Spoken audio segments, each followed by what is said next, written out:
Well, good morning, everyone. I think we're on our hour. It's 9:30 in the UK, if you're dialing in from the UK. Welcome, everyone. I'm Rosemary McLean, one of the NICEC Fellows, and today we're joined by three other NICEC Fellows, Janet Sheath, Jill Frigerio, and Julia Yates, and you'll be hearing from them shortly. So really delighted that you've made the time to be with us. And my role today is to loosely chair us and keep us on track, and I'll be talking a bit later on. So these events have become, for me, quite a highlight over the years. We've been running these joint events with the CDI. Oh gosh, I think it's probably about 4 or 5 years now. We run them twice a year, and they're a great way to bring together practitioners with researchers and academics. So today's really focused on practice. As you know, it's how to evolve your practice. So what I would say, well done for making the time to be with us and to actually think about your practice in the moment. I'm just trying to move the slide along. There you go. So well done, because it's actually quite hard, isn't it, to take time out to do this. So I guess we'd encourage you to take full advantage of this time, to be present if you can, and avoid emails pinging in your way. We are recording the session, so it will be available afterwards on the CDI website. And there are different ways you can participate. You can use the chat box, and I would encourage you now to say hi in the chat box, perhaps tell us where you're dialing in from. It would be good to see you. We will be doing some breakouts, and we've got some polls planned as well.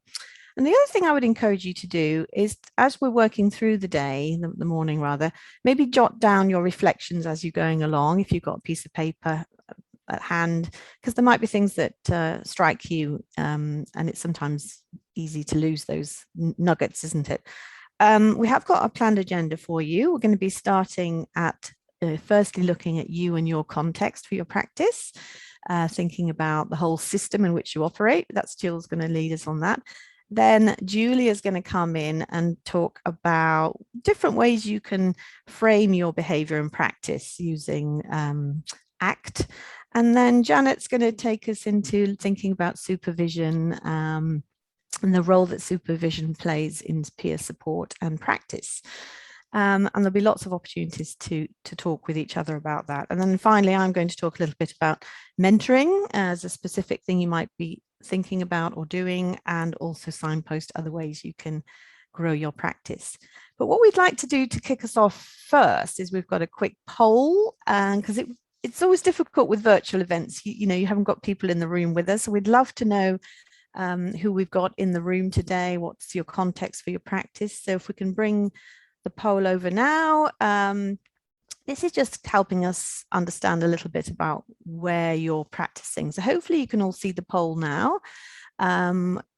You can choose as many of these options that are relevant, because obviously very often many of us are practicing in different contexts, not always one context.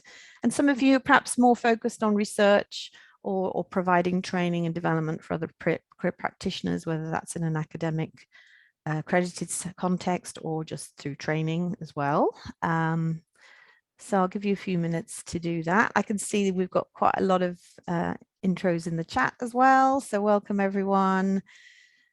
Have we got anyone dialing in from anywhere outside of the UK today, I wonder? I think Sarah said she was dialing in from Germany. Excellent, excellent. I can't see the full chat yet. So, right.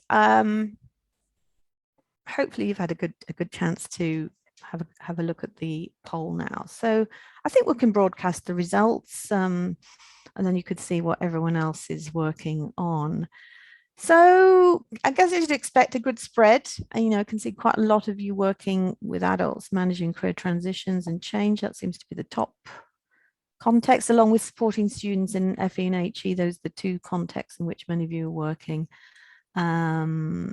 So that's really helpful for us. Thank you so much for sharing that. So what I'm going to do now, I think, is move on and invite Jill to start us off thinking about the context a bit further for our practice and the whole way of thinking about it as a system. So we'll we'll end the poll now and move on, and I will stop sharing my screen as well, so you can start sharing yours, Jill. So. Okay, I think I've done that. I've stopped sharing, so you can share now, I think. Yeah. So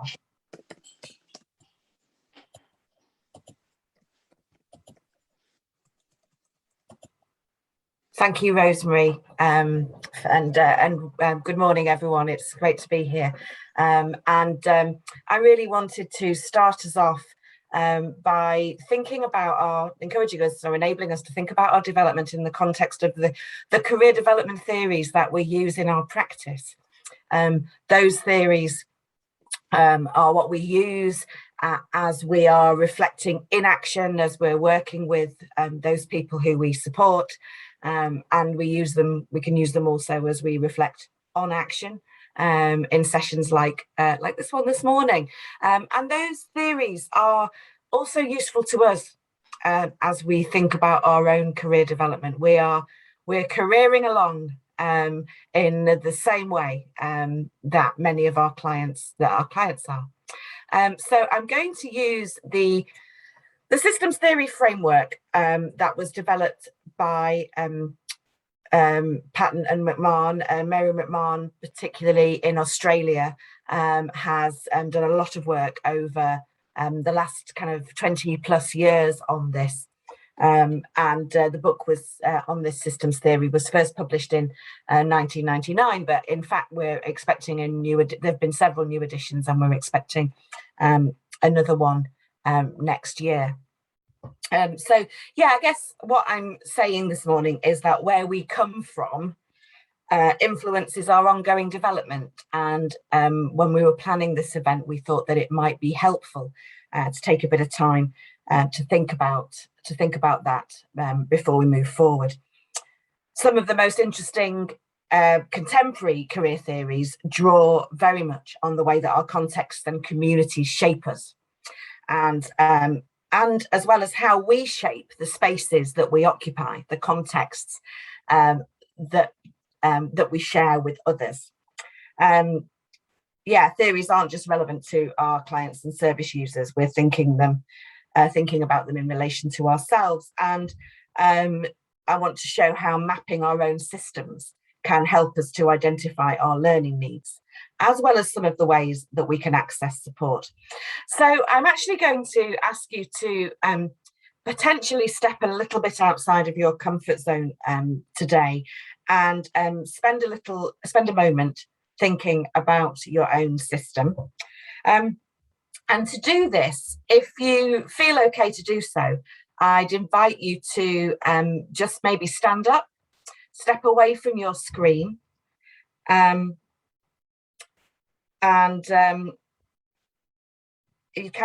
are off, I think, aren't they? Stand if you can, and feel the ground beneath your feet. You might want to close your eyes and think about yourselves. And as you think about your own career, what are the most significant elements of you that have informed your career so far? Is it your interests, your abilities, your prior experience?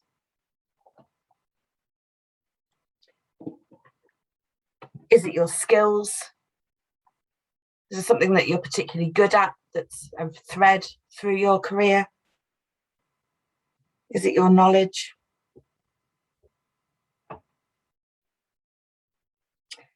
How has your age, your gender, your ethnicity shaped your career development?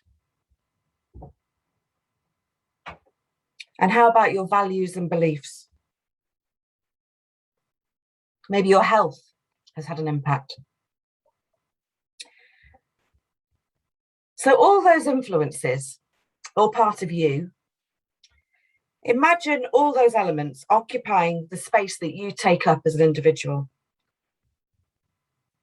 And within that space, they're moving around.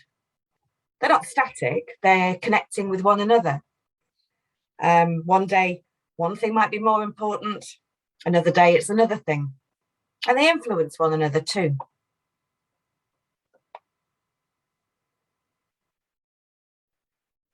Now think about where you are situated. We've had some people tell us that they're working from home in the chat.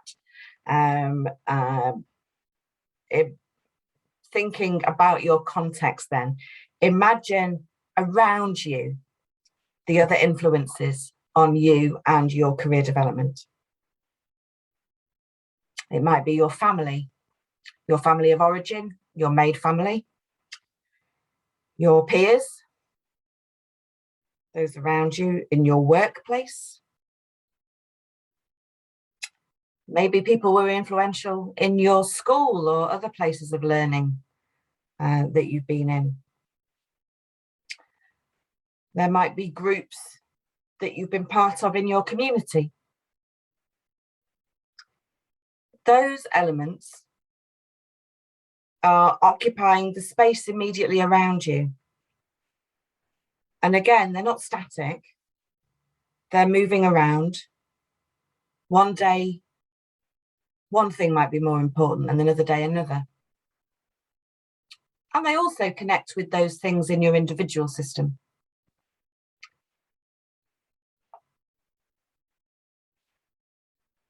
And beyond that, let's, like a kaleidoscope, just shift our focus a little bit and think about the big picture, the larger contextual influences on you. How's the current state of society and the economy influencing you, and how has it influenced you? Maybe you first sought work in a recession. Maybe you first sought work in a boom. What's the impact of the current churn and upheaval that we're experiencing through the pandemic on your career? How's that affecting the employment market that you are working within? Where are you? Are you in an urban context, a rural one, a developed context, a less developed one? And what are the big political issues that are affecting your life? Brexit? The climate emergency? Social change that we're experiencing? Migration? Could be in your history, it could be in your present, could be in your future. They're all floating around too, and sometimes it's hard to connect those with our career development. But it's not they're not the most obvious things. But even if you've chosen a job because you can get there on public transport rather than having to drive, those the big picture is a feature there. So what I've tried to enable us all to do is to see the elements that form part of your system in context. So thank you for taking part in that. I'll invite you to resume your seat, open your eyes, sit down now, and perhaps take stock a little bit. And I'll walk you through my slides, which explain a bit more about the systems theory framework and why it was created, and how we can use it in our development.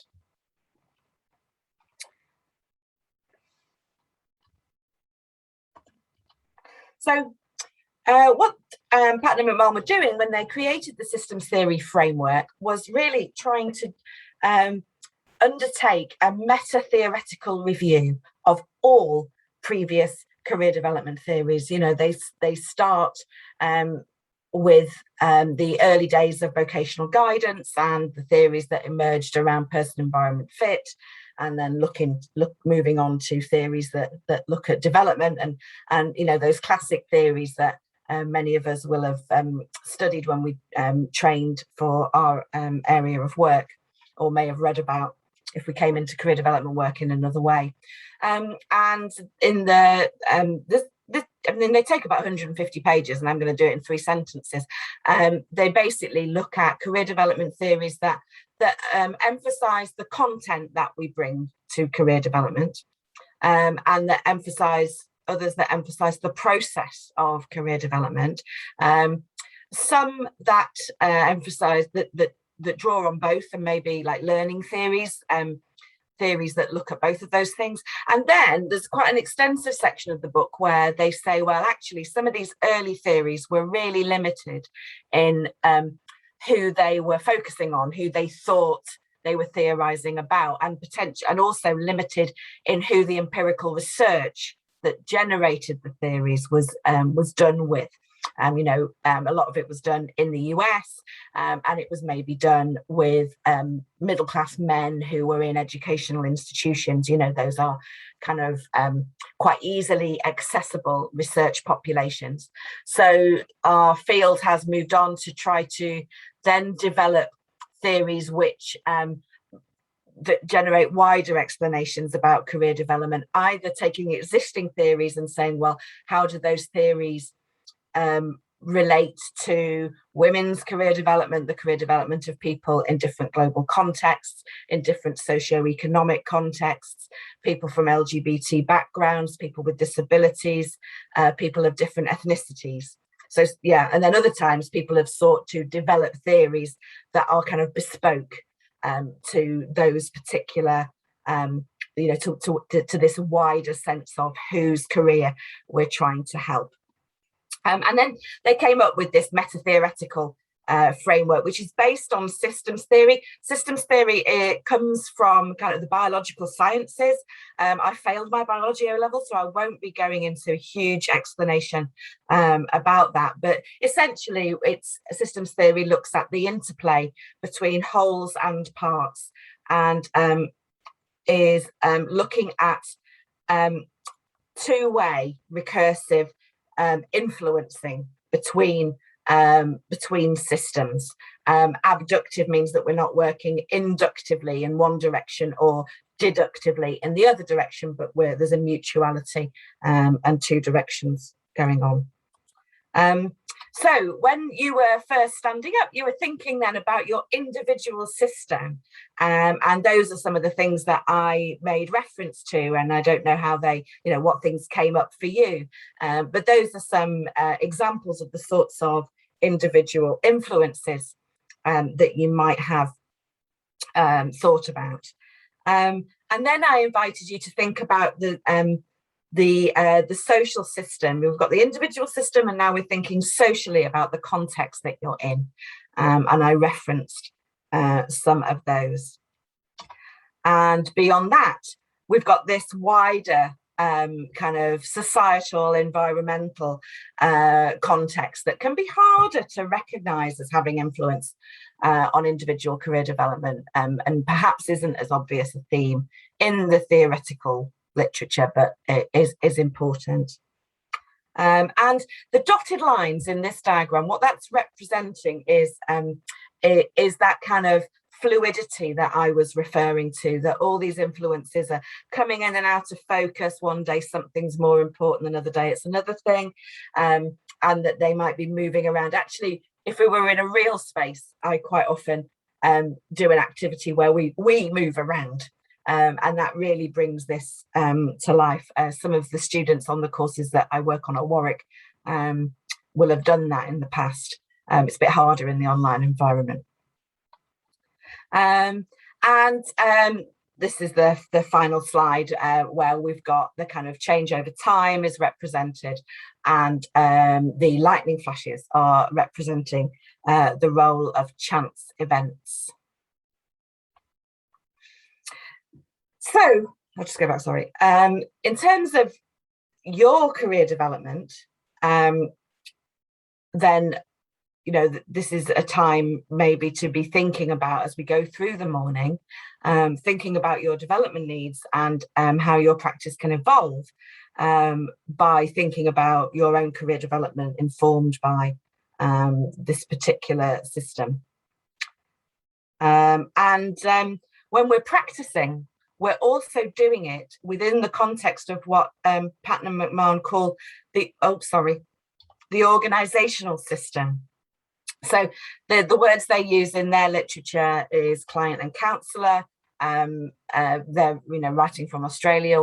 We might talk about guidance practitioner, career development practitioner, career coach, whatever it might be, and we might talk about coachees or learners or whatever it might be. But essentially, what we've got a representation of there is that when we're practicing, we're bringing our whole system.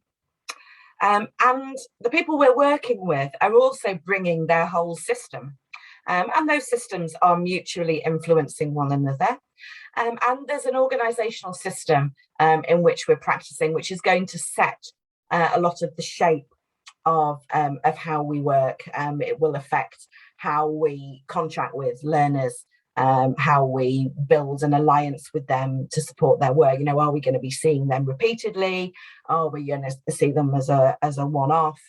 Are we seeing them in the context of a kind of statutory public employment service where they're mandated, or are they paying? Those sorts of huge differences, of course, are all relevant to our practice too. So I just invite you really to take a few moments. If you've got a pen and paper, you might want to make some jottings. Capture any thoughts or feelings, any responses that have occurred for you.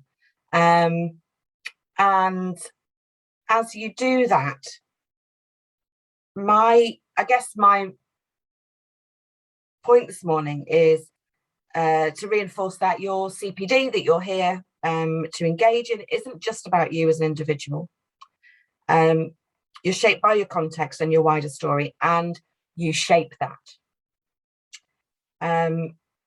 So we're going to pick up some of the threads from this later in the morning. For now, as I stop sharing my slides, I'm just interested if anyone has any comments, any observations, any questions that they might want to put in the chat in relation to that activity, and we can have a bit of a discussion if you like before I hand over to Julia. Let's have a look. Sarah's saying that she did you did it in the actual classroom, Sarah, I think. Yeah. Jill, can I put a question to you? Please do. While people are thinking about that, how do you see identity playing out in this as well? Our identities and other people's identities as you're coming into the fore with this. Any thoughts on that? Identity, I guess it's within the individual system. That's what the individual system, I suppose, is representing.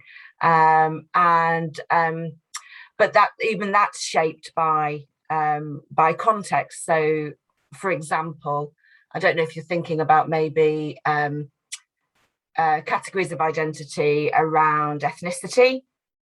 But if you're a Black heritage person, your experience of that is going to be shaped by whether you're living in a Black majority or context or not. If you're not, if you're in the UK, what's your family story around migration?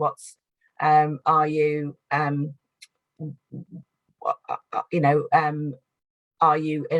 a context where you're one of the very few Black heritage people, or not? How does it intersect with other dimensions like your class, your gender, and so forth? And there's also our identity as practitioners, aren't they? We talk a lot about this, don't we? Our professional identity and how we hold the space of careers work and what we feel about that, and how we, advocate for our profession. So I'm quite interested in that aspect of it as well. Okay, that's interesting. Can you say a bit more about that? Well, I just think that, if you think of you know, there's often quite a lot of narrative, isn't there, around career practitioners not being valued, you know, we're being underpaid. So that, I think, plays into, you know, the identity we might hold in our own minds about our value, and then, you know, how that plays out into, and I think this leads into Julia's session, actually. So so that, just that aspect of it as well is, you know, is the sort of the way it plays out in the way we operate as practitioners. Yeah, I mean, later, you know, I think Patton and McMahon do place quite an emphasis on how these systems enable us to story ourselves and to work at that level, you know, look at how we're constructing stories, and sometimes that can enable us to change the story. Exactly. Or to think about how we change the story. Yeah, indeed. We've a few comments in the chat coming through about that activity. It's difficult to follow this at the same time as talking, but oh, thanks, Sabia. I think you've I like that you've recognized what we were saying about professional identity, and Lynn's talking about worldview as well. Yeah, the worldview that we construct from that interplay of our systems is something to be thinking about this morning. I think it set us up really nicely, Jill, for a very thoughtful start to the session, you know, starting with us and where we are and what's influencing us. I think it's a very, very thoughtful start. Thank you. So should we, if there's, are there any comments or questions? It looks like there's a lot of expertise in the room as well on this topic, which is good to share. But maybe that's a good segue to our next slot, I think, Julia. I mean, you've been obviously hearing what we've been talking about just now, and I think it ties in quite nicely with what you're planning to talk about now. And I think, Jill, you're having to dip out for a little bit, but you're joining us later, aren't you, where we can pick up on, unfortunately, see where people end up at the other end of it all. My context requires me to do that, but I'm really sorry about that. And you've got a treat in store, and I'll look forward to joining you sort of around 11:30. Okay. Yeah, and just bear in mind, Jill is actually our chair of NICEC, so you know there might be any questions you have more generally about NICEC, but Jill's our woman for that.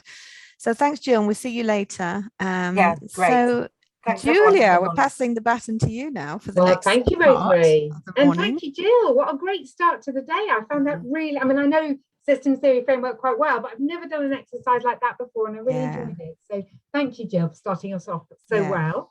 I've got you for the next 45 minutes, and I'm going to be talking about an approach called acceptance and commitment therapy. So I'm a careers advisor by background. That's what I kind of did for years. And then about 10 years ago, I moved over to doing a bit more teaching and training and writing about it. And one of the things I've been really trying to do over the last 10 years is look for ideas and approaches and theories and techniques that work really well in other contexts to see if we can bring them into the careers world to help with our practice.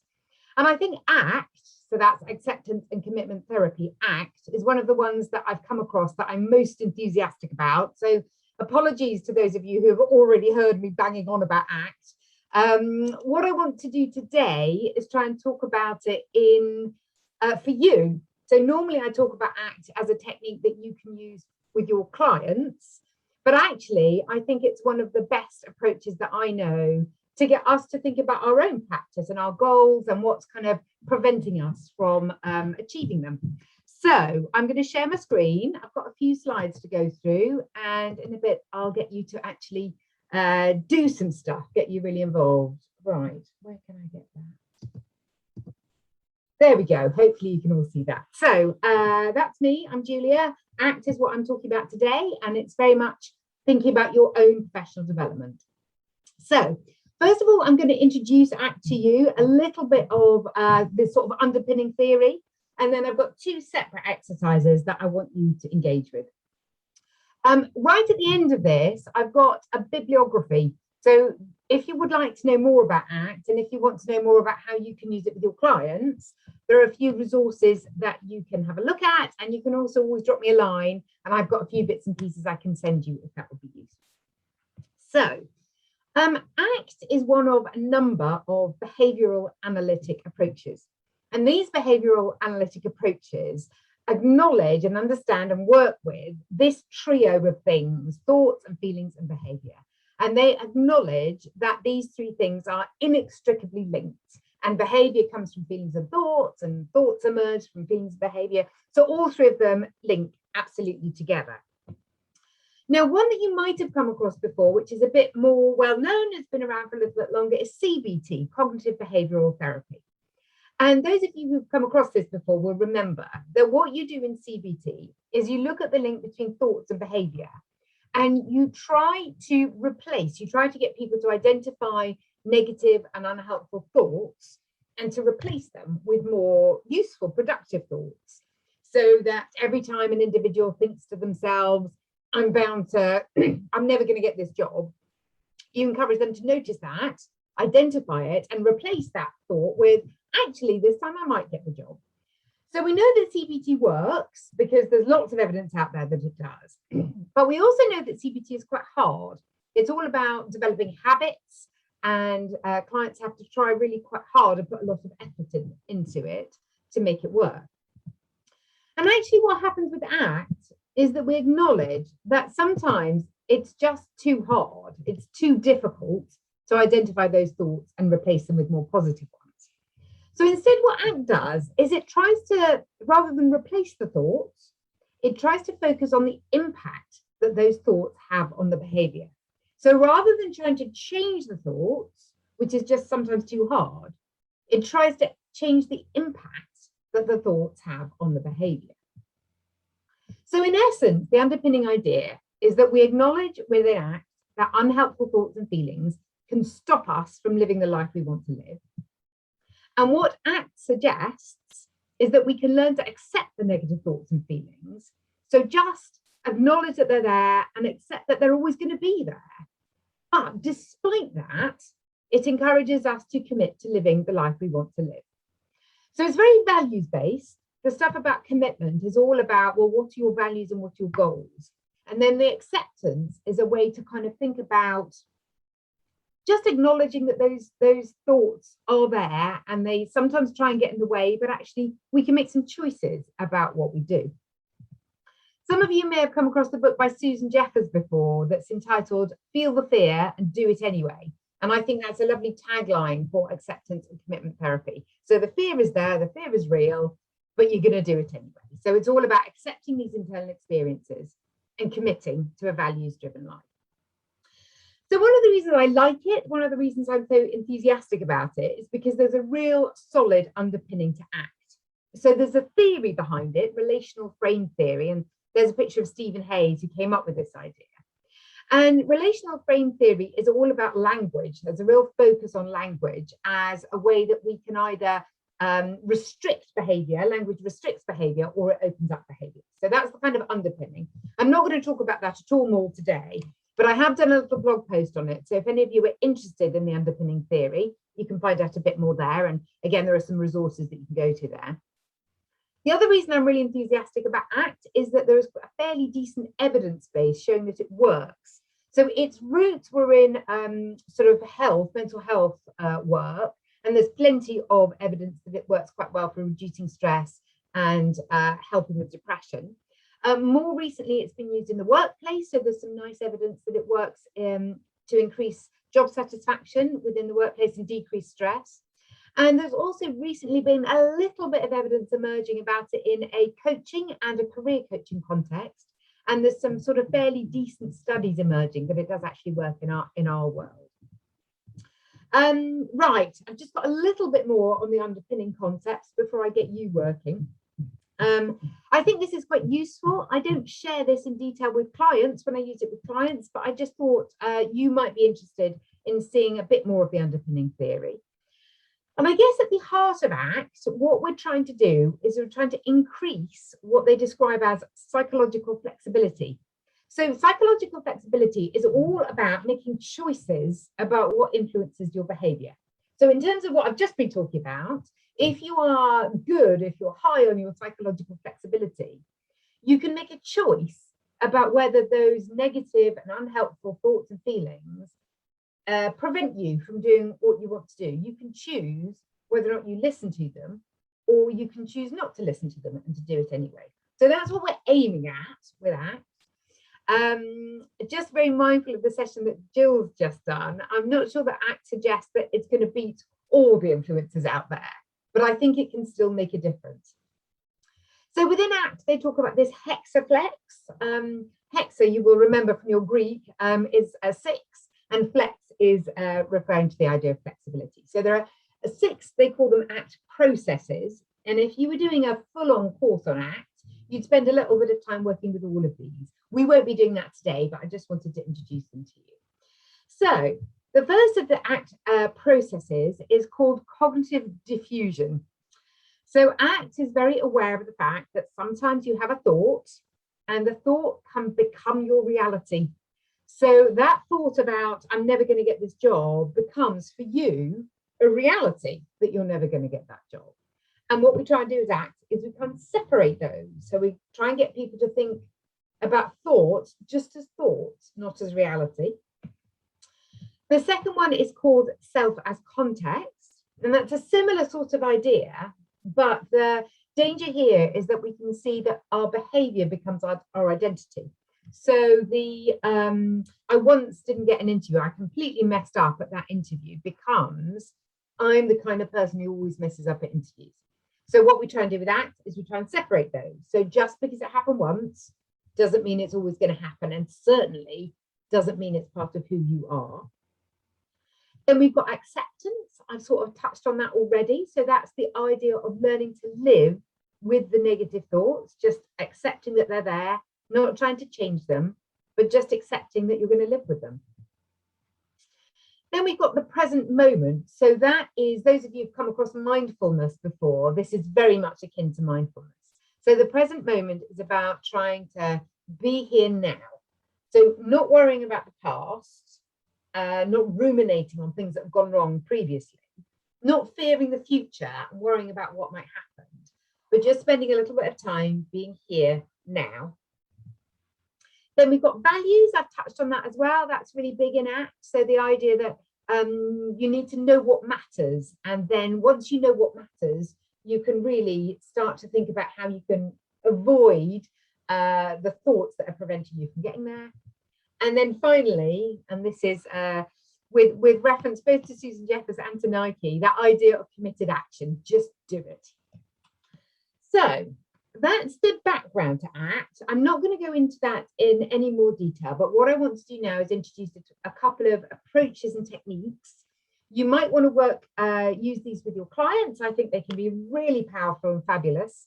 But what we're going to do today is have a think about you and your careers and trying to identify perhaps what it is you want to do, where you want to go, and have a think about some of the negative thoughts and feelings that might be preventing you from doing what it is you want to do in your career.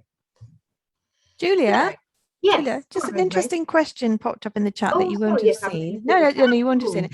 Just you know what the question's about. What's the difference between psychological flexibility and, say, personal agency or self-efficacy? Is there a difference? I think psychological flexibility would probably lead to personal agency. So personal agency is that kind of ability, and self-efficacy is similar, isn't it? Self-efficacy is your confidence in your ability to do something. And I think if you're psychologically flexible, you're more likely to be able to feel self-efficacy, and you're more likely to be able to have more agency over your behavior. So I suppose it's a mechanism for getting that agency and self-efficacy. Does that explain it? Yeah, I think that's great. Thank you. Is there anything else, Rosemary, I should be aware of? No, I think that was that. I didn't spot anything else, but if anyone's got any comments, keep them coming. Yeah, do keep them coming, because whilst I'm giving you exercises to do, I can have a read of the chat, and then I'll come back and I'll answer anything at that point. So do please carry on putting comments in the chat. Right, so this is the first exercise I want you to do, and it's all about a retirement party. And I've sort of talked to some people about this in the past, and they've said, well, the clients I work with, or me myself, the idea of retirement is too far in the future for it to be meaningful for me. So have a think about whether or not retirement works for you. But if it doesn't, claw it back a little bit and think about perhaps the end of your current job or the next job that you go for, 5 years down the line, whatever it is. Think about a point in the future. So for me, I should be thinking about my retirement. And this is an exercise all about identifying goals. So what I want you to do is imagine yourself in the future at your own retirement party. And this needs to be your ideal retirement party. So think about, if everything goes really well in your career and you've had a fulfilling and satisfying however many years of a career, think about the last moment, that retirement party where you're just about to step down. So imagine yourself, it might be helpful to close your eyes, but you can just have a think about this. Imagine yourself at this party. So have a look around the room. Who's there? Who's made the effort to come along to see you off at your retirement party? And then imagine yourself as a bit of a fly on the wall. What kinds of things are people saying about you? These are obviously people who've been touched by you and who want to be there with you in your last moments to sort of celebrate the time you've had with them. What kinds of conversations are they having about you? What's their views on you?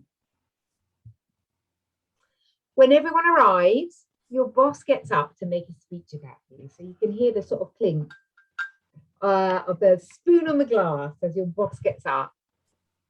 And what I want you to do now is have a think about what you would like your boss to say about you.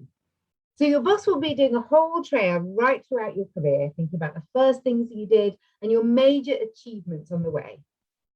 What kinds of things would you like your boss to be saying? So what I'm going to do now is I'm going to put my camera off and do this myself. And I'm going to give us all 5 minutes to just write down a few ideas. So I'll stop sharing. I'll put my camera off. That's 5 minutes. What would you like your boss to be saying about you at your retirement party? Okay, that's about time up. I've seen a couple of comments in the chat there, which I think were really useful about, well, I don't work, I don't have a boss. But I think maybe we can think about, when you're working with clients, you can just think a bit flexibly about it and see if you can try and find a way of replicating the idea of it, but perhaps using slightly different words to make it a bit more flexible. So I hope most of you managed to get a few things down, a few ideas. Let me share my screen again. Oh, just before I do that, are there any sort of other comments or questions anybody wants to have at the moment? Okay, let me carry on and I'll take you to part 2. Right, so you've written a few ideas down, hopefully, about some of the things that you would like to have at the end of your career. One of the things I would do with clients at this point is spend a little bit of time talking through that. So this is something that I would give to clients often in between sessions. So this would be their sort of homework to do between, one session and another. And then when they come back, I'd spend some time thinking about those particular ideas and get them to say, well, what does that say about your values? What does that tell you about you? And trying to think about some contexts in which those things might be achievable. But in terms of you today, what I'd like you to do is, from these thoughts, perhaps identify one particular goal that you would like to achieve. So one of the things that your boss or your clients or your colleagues might say about you that you think, yeah, actually, I'd really like to get that. Now, in terms of today, obviously, the more kind of real and authentic it is, the better. But if there's not something you particularly want to think through today, that's absolutely fine. Just pick something and we'll run with it for today, just for the experience of having a go at the exercise. So think about one that you'd like to achieve. And what I want to do now is introduce something called the matrix to you, which I find a really useful way to get people from the goal to the next step, thinking en route about those unhelpful thoughts and feelings and trying to work out ways to accept them, but pursue the goals anyway. This is actually an approach that I think you can use to structure a whole conversation. So you could either integrate it within a longer conversation, or it actually could be the basis of a whole sort of, half hour, 45-minute conversation. So let me just talk you through the ACT matrix, and then I'll give you a kind of worked example, one that's quite personal to me that I'll share with you. And then I'll give you a chance to have a go at this yourselves. So what I do when I'm working with clients is I will print out this PowerPoint slide. So I think you'll get access to all the slides afterwards, so you're very welcome to use it. Do please make sure that you keep the credit at the bottom so that the people who came up with it get the credit where it's due. But you can also just very easily draw this on a piece of paper, and that's what I'm going to ask you to do in a minute. So you'll see in the middle, there's the blue blob, and it talks about noticing with kindness and compassion. And again, those of you who've been involved in mindfulness at all might sort of recognize this.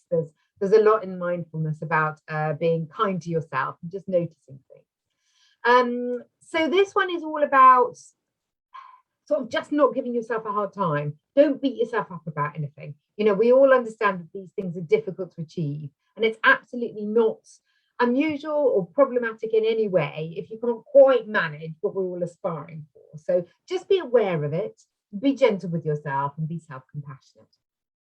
So you'll see that this slide is broken into 4 quadrants. So the 2 at the top are both pointing towards, and that is towards your values, towards your goals, towards the value-driven life that you would like to lead. And the 2 at the bottom are pointing away. So that's the stuff that takes you away from the values-driven life that you'd like to lead. Then on the left-hand side, we've got 2 boxes that focus on the inner world. So those are your inner thoughts and feelings. And the 2 boxes on the right are all about the world of behavior. So what shows up externally. Now, the people who devised this matrix say that you can start at any one of these quadrants, but I generally find that starting with the top left seems to be the most logical structure to me. And what you invite your clients to do, or what I'm going to ask you to do today, is in that top left box, think about your values and your goals. So for you today, I'm going to ask you to put whatever that particular thing was that you identified in your retirement party exercise to pop in that box. But generally, I would be asking clients to think about, well, who and what matters to you, and what qualities do you most want to express? So what kind of version of yourself do you want to be? So then in the bottom left, you start thinking about some of these unhelpful thoughts and feelings. And you think about what shows up inside and gets in the way of moving towards who or what matters. What is it that goes on inside you that prevents you from moving forward? So then you think about the behavior, and you think to yourself, well, what impact do those unhelpful thoughts and feelings have on my behavior? What do you do when you're under the influence of those difficult or unhelpful thoughts and feelings? And then finally, have a think about what would happen if those unhelpful thoughts and feelings were not there or were not influencing you. And think about the behavior, and what would you do? What could you do? What do you do to move towards who and what matters? So that's the matrix. And this is my worked example, just to kind of show you how it might work for a sort of a person and their career goals. So this is one of my career goals that I'm very passionate about. So I think one thing I really would like to achieve in my life, what I'd like my boss at my retirement party to be saying, is that I've helped a little bit towards getting a closer relationship between research and practice in our field. That's very important to me. But then I think about why I don't do more towards that. And these are some of the unhelpful thoughts and feelings that I have. And I think to myself, well, what impact could I really make on my own? I think, well, it's not really what my boss wants me to do. My boss doesn't really care about career guidance in any great shape or form. I think, well, I'm not a good enough researcher. What would I be able to achieve? And then I think, well, I don't really know where to start. It all just feels a bit overwhelming. So that's what goes on inside me. And this is what happens. This is how it manifests itself. And the first and main thing it does is it leads to inaction. So I just don't do anything. I have ideas, but nothing ever goes anywhere. Sometimes I do something. I might do something little, but it's something that goes nowhere. So I might write something, but I don't promote it. So nobody knows I've written it. So it has no impact at all. And nobody knows I've written it because I don't feel very confident about my ability as a researcher. And, you know, the impact I could have. So I just don't tell anybody about it. Or perhaps I do something small. I do some small scale action, but just working on my own. So it's never going to have the big splash that I'd like it to have. So if I were to then think about, well, what could I do if I didn't have those negative and unhelpful thoughts and feelings? What could I do? And I guess the first thing I could do is I could join forces. So if my work on its own isn't big enough, well, you know, find some colleagues, collaborate with some people, and then we can do something bigger or better. I should really do some more with practitioners. I should spend more time with people like you who actually work in this field. And that feels like a really obvious way to start developing these relationships between research and practice. And one very specific tangible thing I could do is I could do some research into ACT in career conversations. I'm clearly passionate about it. I clearly think it works, but let's get some empirical evidence out there. And maybe I could be the person to do it. So I'm going to get you to do it. I'll put the matrix back in a second, but I'd like you to spend 5 minutes filling out the 4 boxes of the matrix. So just draw on a piece of paper in front of you an ACT matrix. So draw those 2 lines. So you've got your piece of paper split into 4. Put your retirement party goal in the top left square, or another goal or value that you'd like to put there. So I'm suggesting it's work orientated because that's what we're focusing on today. But if you'd rather, you can put something personal. That would be fine. And I'm going to give you just 5 minutes on your own to fill in all 4 squares. So think about what your goal is, what are your negative and unhelpful thoughts and feelings, what's the behavior that they lead to, and then what could you do if you weren't under their influence. And then what I'm going to do is put you into pairs, 2s and 3s, and you can talk to each other about your matrix plan. So in that context, you can share as much as you're comfortable with. So let me put this back. So your retirement party goal goes there. What shows up inside and gets in the way of moving towards who and what matters? What do you do when you're under the influence of difficult or unhelpful thoughts and feelings? And finally, what do or what could you do to move towards who and what matters? Just before I get you to do that, I'm just going to stop sharing for 1 second to see if there are any questions. Anybody want to ask me anything? Is everybody clear what they're supposed to be doing? Okay, I'll carry on looking at the chat. So if you get confused when you start doing it, let me know. But otherwise, let me reshare my slides. And I'm just going to give you maybe 5 minutes to have a go at that for yourselves. Right, I hope you've had a little bit of a chance to have a go at that. You may not have managed to get it all done in detail, but hopefully you've done enough for the purposes of today. And this is always something that you can go away and have a go at another time. So the next thing I want you to do, and Ashley, I think I'm going to need your help in a second, is I would like you to go into pairs. Ashley, could you do that for me? Put people in pairs. And then I'm just going to give you 5 minutes in pairs to just talk through, or maybe 3s actually, Ashley, sorry. Is that annoying that I've just changed that? Put you in 3s so that 3 of you can talk through how that process was for you. You can also talk through your own ideas if there's something you'd like to commit to today. And perhaps, Ashley, can we put people in, give people 5 minutes in those groups to think about it? Oh, fantastic. Thank you so much. So give me a shout if you need anything. You can call me into your group if you do, but otherwise I'll see you back in 5 minutes. Brilliant. Okay. So we've just got 5 or so minutes left before we go to a break. And I'd just love to get a bit of feedback from you as to how that went. And, you know, was there anything you liked about it? Was there anything you didn't like about it? How did it work for you? How could you imagine it working for your clients? More time in the breakout room. Yeah, I'm sorry. That was if you're dealing with clients, you'd have a little bit more time, wouldn't there? Okay, so some positives. Sure, somebody at the start said it was quite Kaz. I don't know if you'd be prepared to talk in public, but you found that quite challenging, Kaz?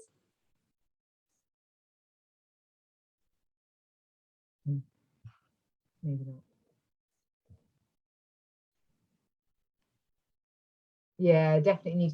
Yeah, and you're talking about its simplicity. I think that's one of the things that's quite nice about it, isn't it? So neatly split into those kind of 4 quadrants. I think that works quite well. Claire, you're talking there about your value. You talked about your values in regards to clients. That sounds great. Yes, more time. So Stephanie's there saying, I found that really useful to create focus. I think that's it, isn't it? That it focuses you on just certain aspects of what's going on in your head. And what goes on in your head is always so complicated, isn't it? That anything that kind of help you to unpull the threads, I think, can be a really helpful way to reflect on it. Kate, you're saying there it lines up better with unconditional positive regard.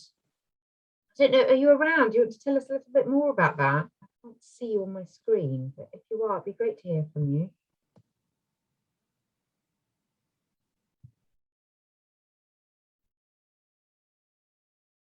Right.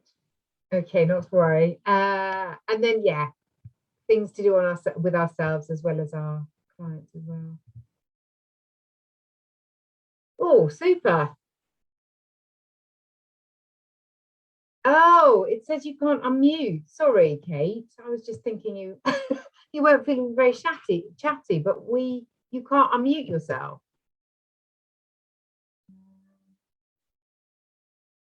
Might be that Ashley can do it. Yeah, I'm just seeing if I can find you. Ashley, could you unmute people? There we go. She's done it. Ah. Hello.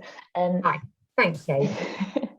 I'm not sure how much help I can be, but I have been sort of re-engaging with my Carl Rogers recently, and for me, trying to not start off clients with a perspective that there's some judgment about thoughts that they're having, or that the thoughts they're having are the wrong thoughts, and actually to be able to just accept them really complements the sort of non-judgmental disposition, and allows the conversation to just start off and say, yeah, those are perfectly fine thoughts to have. We're not going to imagine they don't exist, but also let's look at these behaviors you could do instead. Yeah, that's lovely. Thank you, Kate. Thanks for contributing. Yeah, and I think you're absolutely right. It doesn't come from humanism. It's not, I don't think the origins of this are within that, but I absolutely see what you're saying. It really aligns with those values, and that's very much kind of through guidance, isn't it? That's kind of what we do in guidance and coaching. We try to have that unconditional positive regard and get people to have it about themselves as well. So thank you for that. That's lovely. Oh, excellent. Sarah, I'm just noticing your comment there. Physicists should investigate why time slows on the outside in Zoom and speeds up when you get into a Zoom room.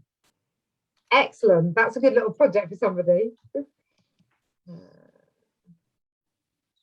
So Claire Massey there, you were saying that you did the retirement exercise a few months ago, but only 5 years in the future. Are you there, Claire? Are you happy to talk to us a little bit about the two different experiences and what advice you've got for us?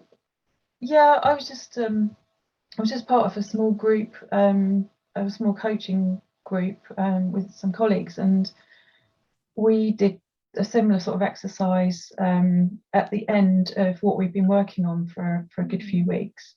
And basically we had to turn up on Zoom. We had to change our Zoom backgrounds we had to put ourselves in the future. And it was such a powerful exercise. I've never done anything like it. I was recently diagnosed with ADHD, and it explains a lot to me, because I have real difficulty, ironically for a careers advisor, a real difficulty thinking into the future. And this was an incredibly powerful thing to do, because it actually puts you in the future and you're looking back. So we changed our Zoom backgrounds to our ideal environment. We turned up dressed as we would be. We had to bring something with us that was significant. It was so powerful. I was almost, I got goosebumps because I just basically created an alternative reality. That's so brilliant, Claire. I love that, because there's another exercise I love doing, which is about possible selves, which is kind of versions of you that you could be in the future. Yeah. But what you're talking about is and one thing we try and do with this possible selves exercise is make it vivid. That's the power is in how vivid and elaborate and detailed you can make your version of the future. But you're talking about such an experiential way to really, they talk about pre-experiencing, so really getting you to feel what that would feel like in the future. What a brilliant exercise. It's made a massive difference to me personally. It's helped me step out of my comfort zone to do things that I wouldn't have otherwise done. And I've got it informed my vision board, which is right in front of me every time I sit at my desk. You know, it's had a huge impact on me this year. Claire, what a lovely note to end on. That's such a positive story. Thank you very much for that. Right, I'm sorry we couldn't chat more because there are so many brilliant comments just flooding in the chat now. But it's 10:45, so I'm handing back to you, Rosemary. Yes, we have got a planned 15-minute break to refresh, because I think, you know, as we all know, being online all morning can be tiring.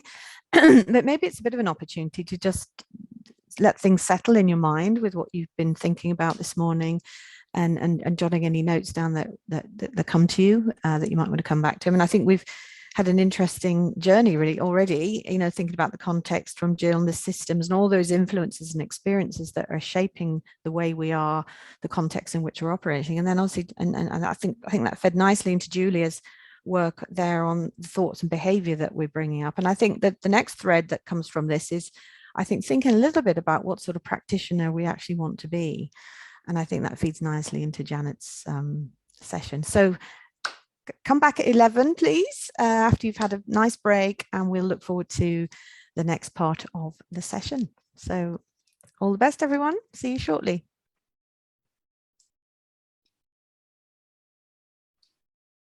Right, Janet, I can see you're ready and waiting. We're just on 11 o'clock now. So welcome back, everyone. Hope you've had a bit of a refresh, a cup of coffee maybe, or whatever, a bit of fresh air, whatever you did. And I hope you're feeling very reflective.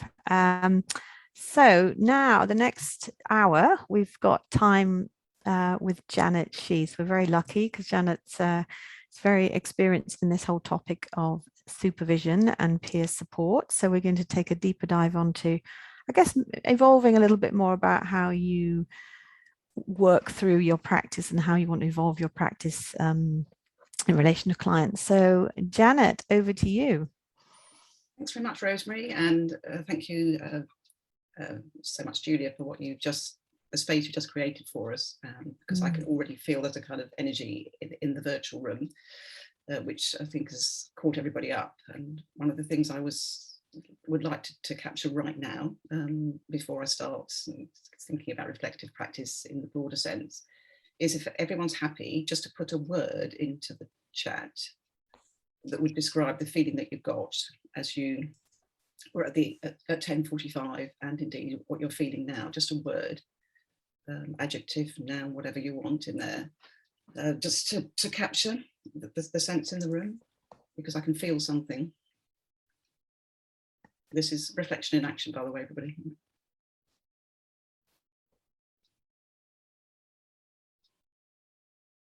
Yeah, so there is something going on in the room, which again really helps, I think, from just connecting up to yourselves, to have the space, which of course is so hard to get hold of, and particularly in the last 18 months, so extremely difficult to find the time or the space to do two things, which have been happening already this morning at depth. And one is to give yourselves enough time to look inwards. And the other thing is to reach out and find someone else who also can help you reflect on how you're feeling. And this, if you like, is precisely what reflective practice is about.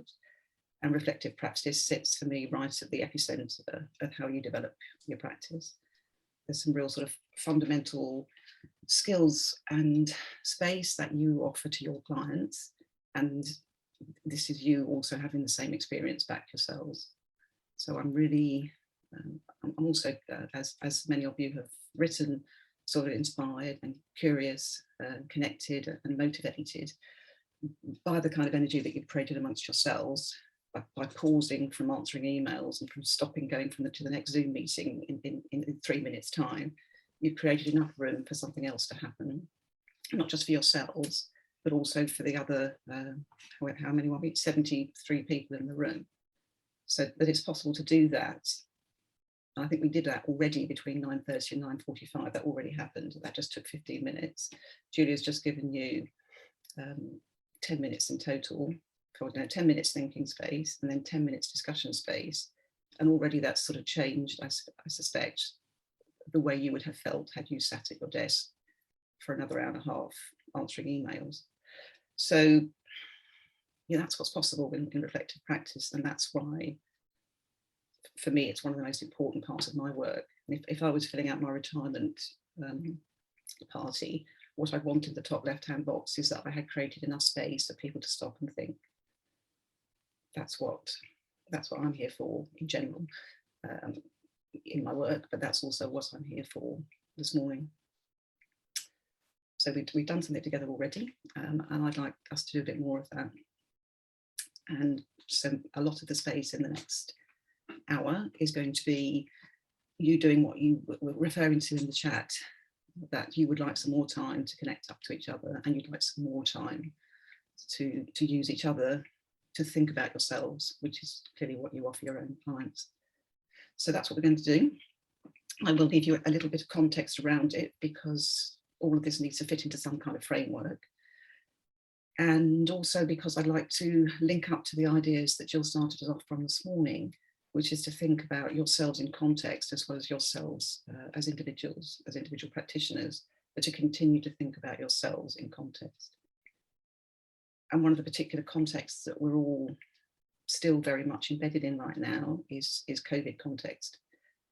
So we've begun this sort of drift away from the crisis phase, but nevertheless, you've all survived something. I guess you're all still here this morning, so you've survived some part of COVID. And I'm very concerned that we all have time as practitioners and as professionals to sort of pause for a minute and look behind us and kind of work out what happened to me and what does that mean about my work in the future. And so that's the other part of our focus this morning, is for you to have some structured time to think about what you've understood about yourself differently, what you've understood about our work as career professionals over the last 18 months. And I hope that's something that you will continue to want to focus on and work with within your own reflective practice. Right. This is mostly about you all, as I said. I will show you some slides. I'm going to ask you to respond to some generic questions through the poll in a moment. But let me just explain to you where we're heading. I'll put some slides up for a moment, but as I say, that's not the majority of where we're heading today. We'll spend a little time in a moment just thinking about what it's for. I mean, I think we've discovered what it's for by virtue of the first hour and a half of today. I'll give you some peer reflective space to work in, give you as long as we can give you. That's more about you than it is about my slides. And then give you a chance to think about your own applied learning over the last 18 months. And we'll do all that within the context of supervision. Supervision has become very much the focal point of CPD within the CDI, and I'd like you to have a clear understanding about what it is and how that works. So that's where we're heading. So what I'd like you to do first, and actually if you'd be so kind as to put our first poll up, I'd like you to have a think about what forms of reflective practice you're already involved in, and you can pick as many of these as you currently take part in. So these are forms of reflective practice, and there are perhaps many others. But I thought it'd be nice before we get going just to see who's doing what already. And then by the time we get to 12 o'clock, you know, think a bit about how you might want to incorporate some of this in your own practice as you develop it over time. Okay, so it looks like most people who responded already have some form of individual supervision. Some of you are already busy with your reflective logs, and certainly when we get to the end of this morning, there'll be a chance for all of you to start incorporating what we've done this morning into a reflective log. You'll hear a bit more later on from Rosemary about mentoring. So at the moment, that's a smallish percentage, so there might be some more scope. Oh, right. Sorry, I didn't realise I'd set it up that way. I'm sorry that you can't pick more than one. That might be a bit of an issue in a minute, but we'll take this as a sort of a sample then, rather than everyone's individual responses. If you wanted to put anything in the chat in addition to the thing that you ticked on the poll, that's fine. So do pop something into the chat if you would like to identify something else.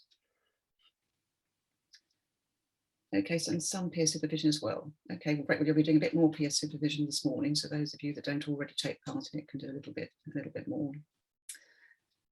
Okay, so that's a bit of a sense from around the room as to who's doing what. Let's share the results so you can see what's what. Okay. So perhaps with that in mind, if I know already some of you are already involved in that, and it looks like most people were able to participate, so most of you are involved in some form of reflective practice. My next question then is to ask you in a second level, if you like, as to why, given what we've been doing this morning and given what you might have chosen to do in terms of your own reflective practice, what do you think it's for? So that's my next question. So Ashley, if you could give us that one. I don't know whether you can respond to more than one, because if you can't respond to more than one, pick your top. If you can respond to more than one, then pick as many as you like.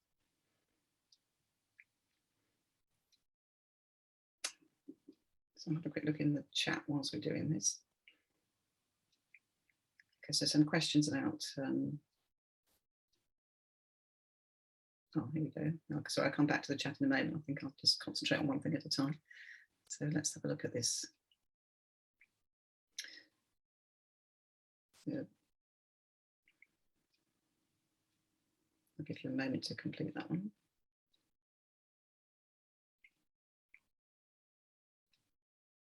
It seems at the moment that practice development is looking like the most popular. And again, I guess that's perhaps why you might be here this morning. So I guess the fact that you've all chosen to be here this morning would suggest that some or all of these are what was in mind.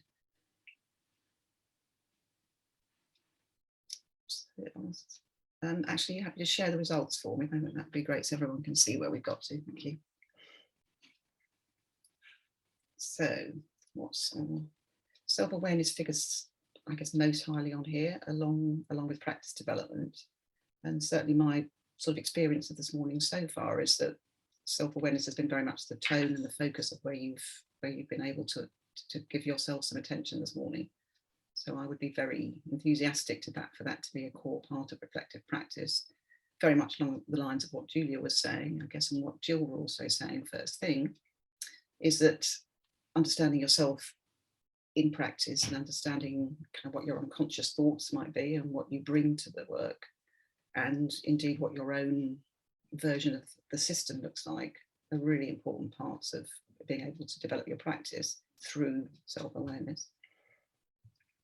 Some connection between theory and practice, and I guess also learning, which again hopefully this morning has been an opportunity for you to do very much some applied learning, which would be the focal point of where I would put both reflective practice and supervision.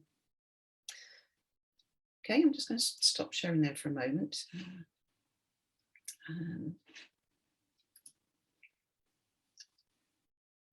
So perhaps Rosemary, could you help me out a little bit with backtracking over the chat, because I may have missed some of the thoughts that were there. I'd just like to get a bit of a sense of anything I might have missed. Sure, I think the one that sort of stood out for me there is about practicing what we preach. And also, I think reflective practice being affected by what's going on in our world at any one time in our personal, it's part of that system again, isn't it? You know, it shifts, doesn't it? Nothing stays quite the same, and we can get, you know, caught off guard, can't we, sometimes by things that are going on around us that we aren't really noticing coming through. I think that's probably a comment about that. Yeah, okay, well, thanks for that. Thank you also for your other comments in the chat. And Rosie, in answer to your question, what we're going to head to next then is to have a look at what supervision is and how that fits into reflective practice. So we'll just spend the next 10 minutes or so thinking about the way in which we can actively use a structured form of reflective practice to support you in the experience that you've had this morning. So again, this is just going to be about 7 or 8 minutes with some slides. And then I'm going to create a space for everybody to do much more of this sort of focused self-awareness, to think much more about yourselves in action and reflect on the last year and a half. So bear with me one moment, we'll have a quick look at the supervision slides.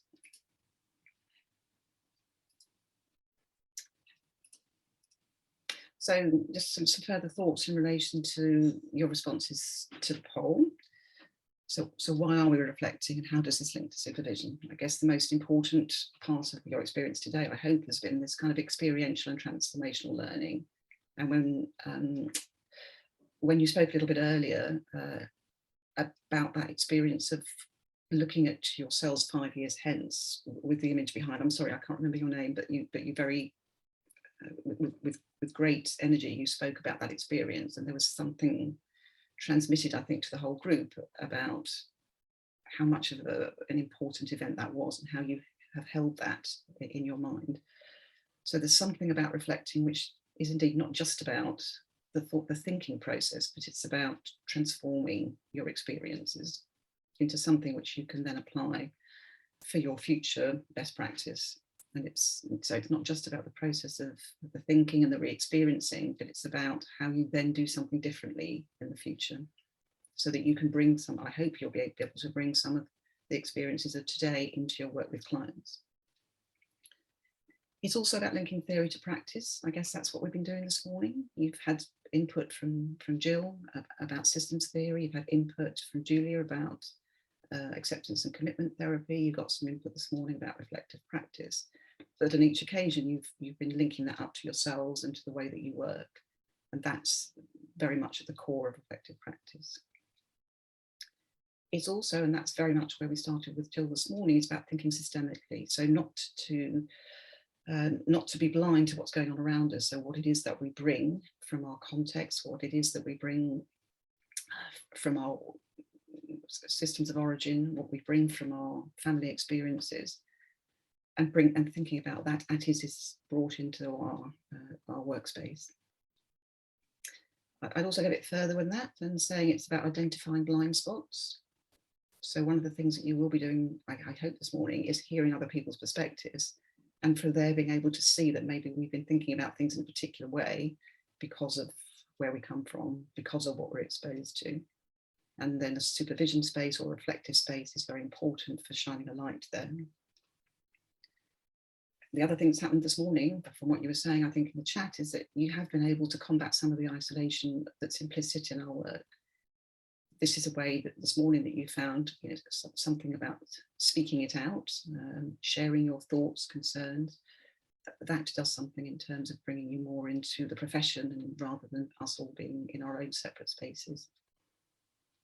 And then from a professional point of view, of course, it's a form of continuing professional development, and that's, I guess, where your reflective logs come in and where your CPD logs come in as well. That's why we're doing it, and I think that's linked up and very much reinforced by the way that this morning was gone.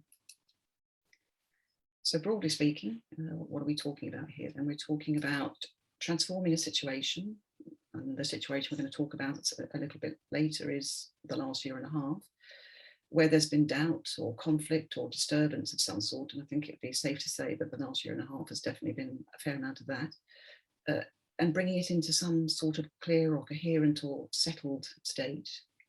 That might be about client work, or it could be about yourself in your broader experience of your work. So the end result might be that something has changed.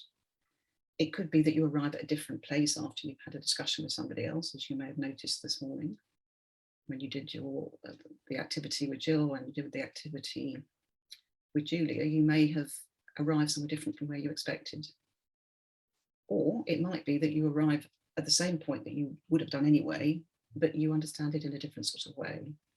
And that might be what happened to you this morning when you did the work with Jill. And then what you have been doing all morning, I guess, is thinking about different ideas or concepts from a different angle, because now you've got some different theory to attach to some of these thoughts or experiences. So in an ideal world, you will go out at the end of this morning having a different perspective of whatever description about your work or about some aspect of your work. And that's only possible if we do what we've done this morning, which is to stop and think and not keep doing. So that's what we've been doing this morning, and that's why we've been doing it. I just want to link that up to supervision. So what is supervision, which is what we were asking a little bit about in the chat.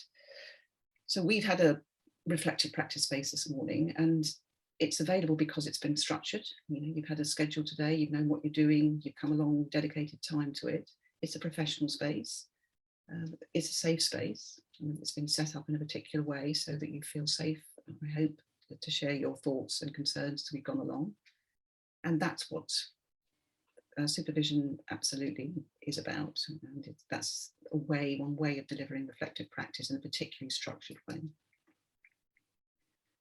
And then to link this up to the CDI, and there's also a comment in the chat about the framework, because I think it's all very relevant that we come back to the CDI and the growing focus that's been built in, particularly through Claire Johnson's work, to make sure that we position supervision within the CDI framework and within the CDI ethical practice.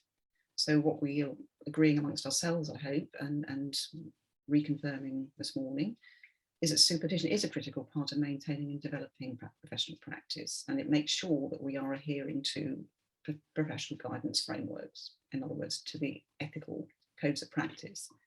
And what you'll see if you look at the codes of practice is that supervision fits into all aspects of all the different aspects of the ethical framework. And in that way, it supports our work with clients, and also, I think very importantly, when we're working organisationally, because the requirements for supervision when you're working inside an organisational system increase substantially when you're, as well as thinking about your work with individual clients. So that's about where supervision fits. So what is supervision? Next question. So I've got two models to show you, but hopefully will give you a frame to understand what it is, and I'll link that up to all the work that we've been doing this morning. So first off, what is supervision? Theoretically speaking, it's three things. It's both normative, supportive, and formative. And what I mean by that is that normative is, it gives us a space to make sure that what we're doing fits with the ethical frameworks that you're working towards. So is this what other career professionals do? And in discussion with either a peer in supervision or a group supervisor or in an individual supervision context, you're getting some sense about whether what you're doing fits with other people and other people's frameworks, and indeed with theory. And we were doing some of that, of course, this morning, and a bit more of that in a moment. The other thing that it is it's formative. In other words, it is part of linking theory to practice. It's an educational activity. It's about your ongoing CPD. So what we've been doing today, if you like, is taking aspects of different theory, reflecting on them, and then bringing them into your professional work. And last and certainly not least is that this is a supportive space to work with either a supervisor or in group supervision, where you don't have to feel quite as isolated. And hopefully that's very much your experience of today. And if you're working with a supervisor in a supervision group, then indeed that would be somebody that you would go to monthly, 6 weekly, to talk about particularly difficult cases or particularly different parts of your practice where you feel that you need some additional support from somebody that is experienced and able to bring some understanding and reflective space for you. So this is a model of supervision to which I work when I'm working as a supervisor. And this fits very, very neatly, it maps very neatly onto the CDI model of supervision, which Claire Johnson has been working to, that you'll see in all the documentation. And the CDI sort of 3 C's, as we're referring to it as, are the same 3 things, if you like. So compliance is this idea of working to an ethical framework. CPD is thinking about where you may be applying your learning and developing your learning in your practice. And that support is being reframed as caring, which I think is a really nice way of thinking about it. And so what we've been doing today, I guess, is some combination of these 3 things. So that's a little bit about the way in which supervision could be delivered and the way in which supervision could support you in your work. And I want to link us back up to where we were first thing this morning with Jill. This is a third model of supervision. So this is one where I'm suggesting that when you're in supervision or when you're working in a moment with each other, that you might be focusing your attention on different aspects of your work. And I'll link this up in a moment to Jill's model. So when you are considering your own work, or you are bringing a particular case to discuss in supervision, or in a minute when you do so with each other, you might be focusing on different aspects of the work. So we might be focusing on, well, what was it about this particular client that was disturbing you, or was confusing, or you felt like you weren't working in the way you chose to.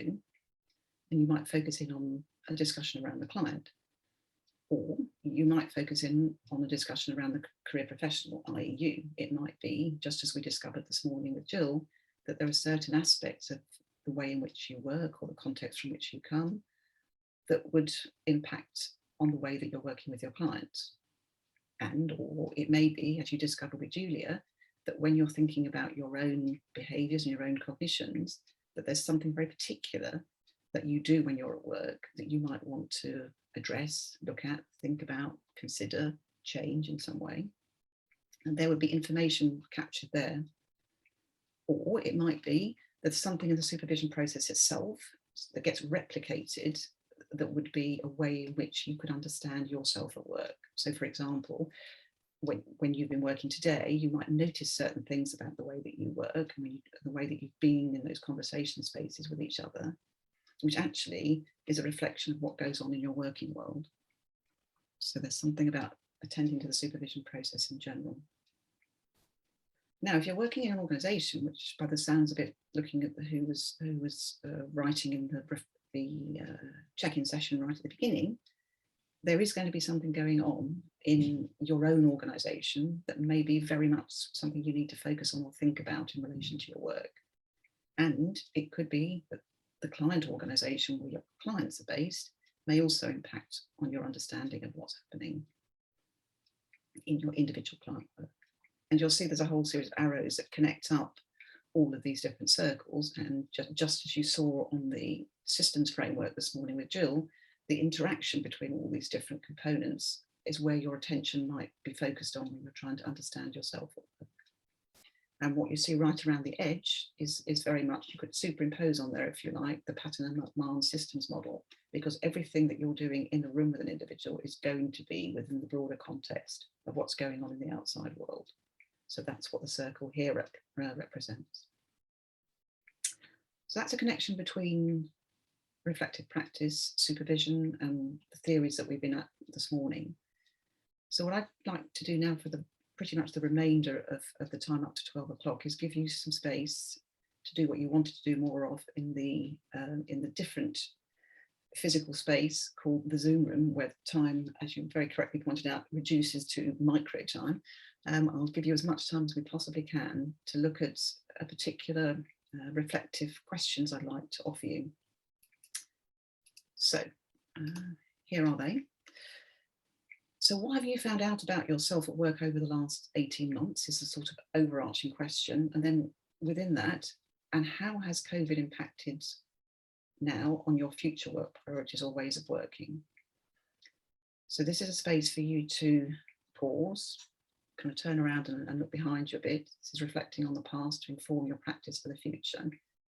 And to think, to give yourself some thinking time about the last 18 months. And then quite specifically, as you've begun already to discuss in the chat. And so what does all that mean in terms of you for yourself in the future, or indeed the ways in which you might work? So there's going to be 10 minutes. Yes, we will have indeed 10 minutes for you to talk in pairs about these questions. And then we're going to come back briefly, and then I'm going to ask you to reflect on that process. So when you're in your pairs, so if you can keep these questions in mind, either just jot them down quickly or take a quick photo. They will appear in the chat. Ashley's going to put them in the chat for you. But when you're in your pairs, what I'd also like you to do is, amongst yourselves, think about which aspects of today's models have enabled you to understand what you have heard from each other. So when you're talking, do you notice that you're talking about yourselves? Are you talking about relationships with other people? Are you talking about the wider organisation that you're part of? Or are you talking about the wider world? So this is you now bringing the models into discussions that you had together. So you're reflecting on each other's reflections. So this is reflective practice and action as a peer pair. So it's peer supervision. So job one, if I just go back, job one is for you to speak and think about yourself at work and the impact of the last 18 months.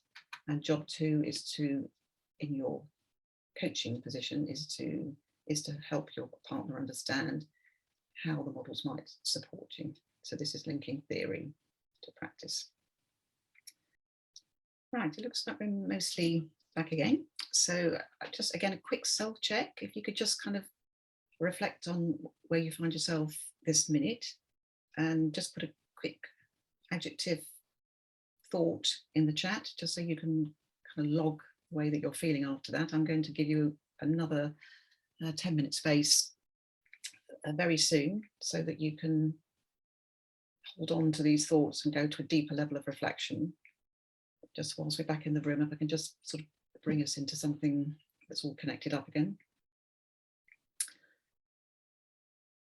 Yeah, so it looks like you've, at the moment, yeah, there's a sense of some people feeling reassured. I guess maybe that idea of connecting up with each other and finding perhaps that other people are experiencing the same sort of difficulties that you have. And so again, this is the supportive part, the kind of caring, supportive part of supervision.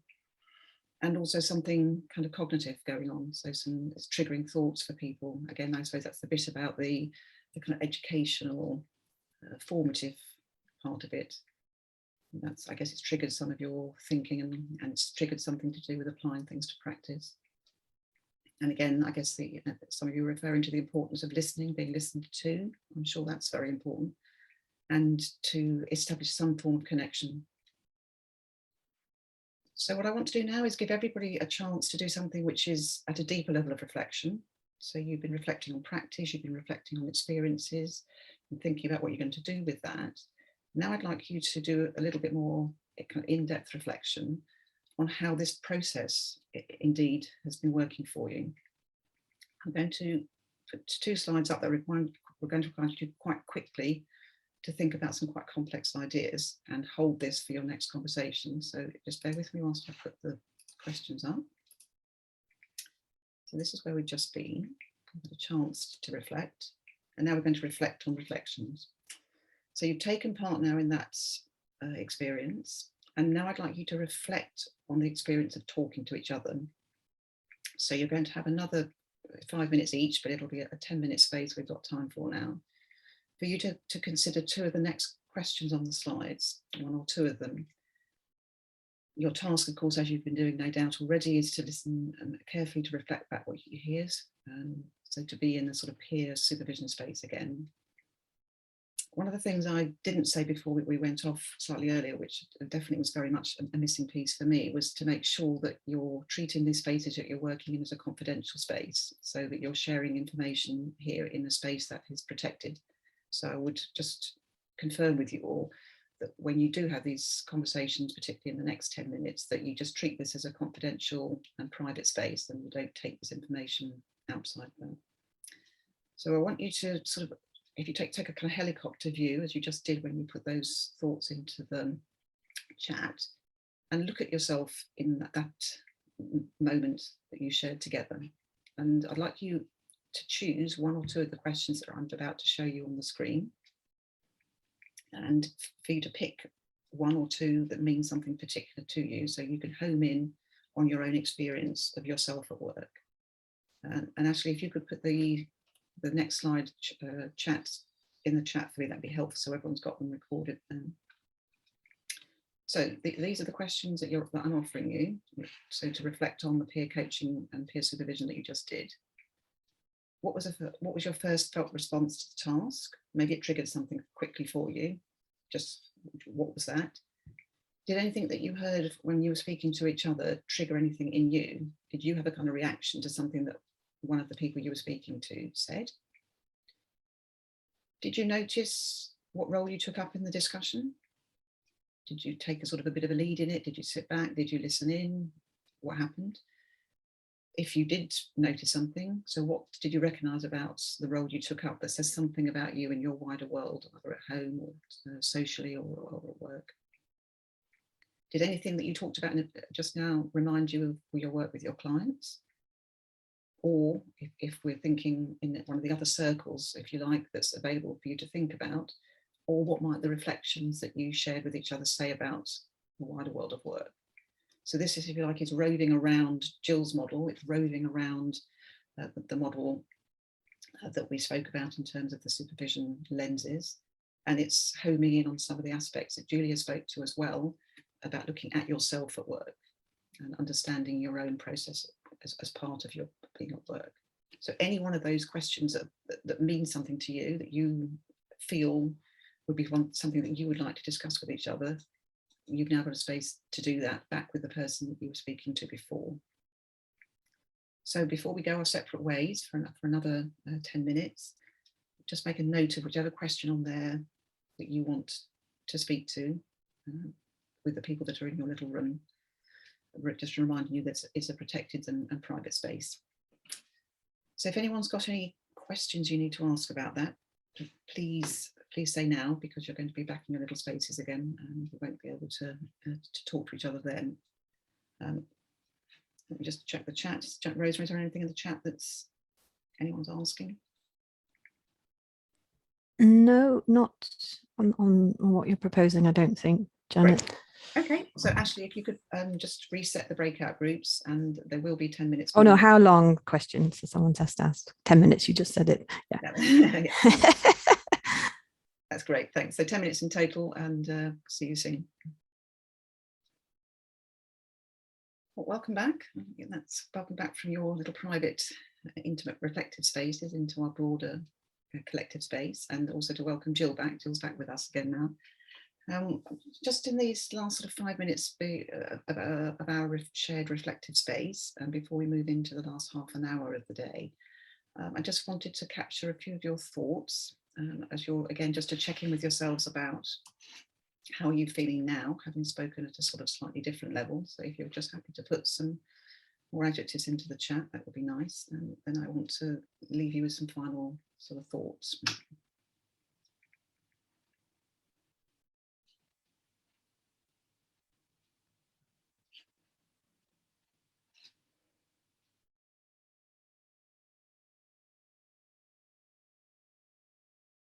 Yeah, so some further thoughts about the kind of supporting each other, challenging each other, and I guess some sense of that energy, that there is a kind of energy in the room, and you have to do something in order to create that kind of energy. It doesn't happen without something being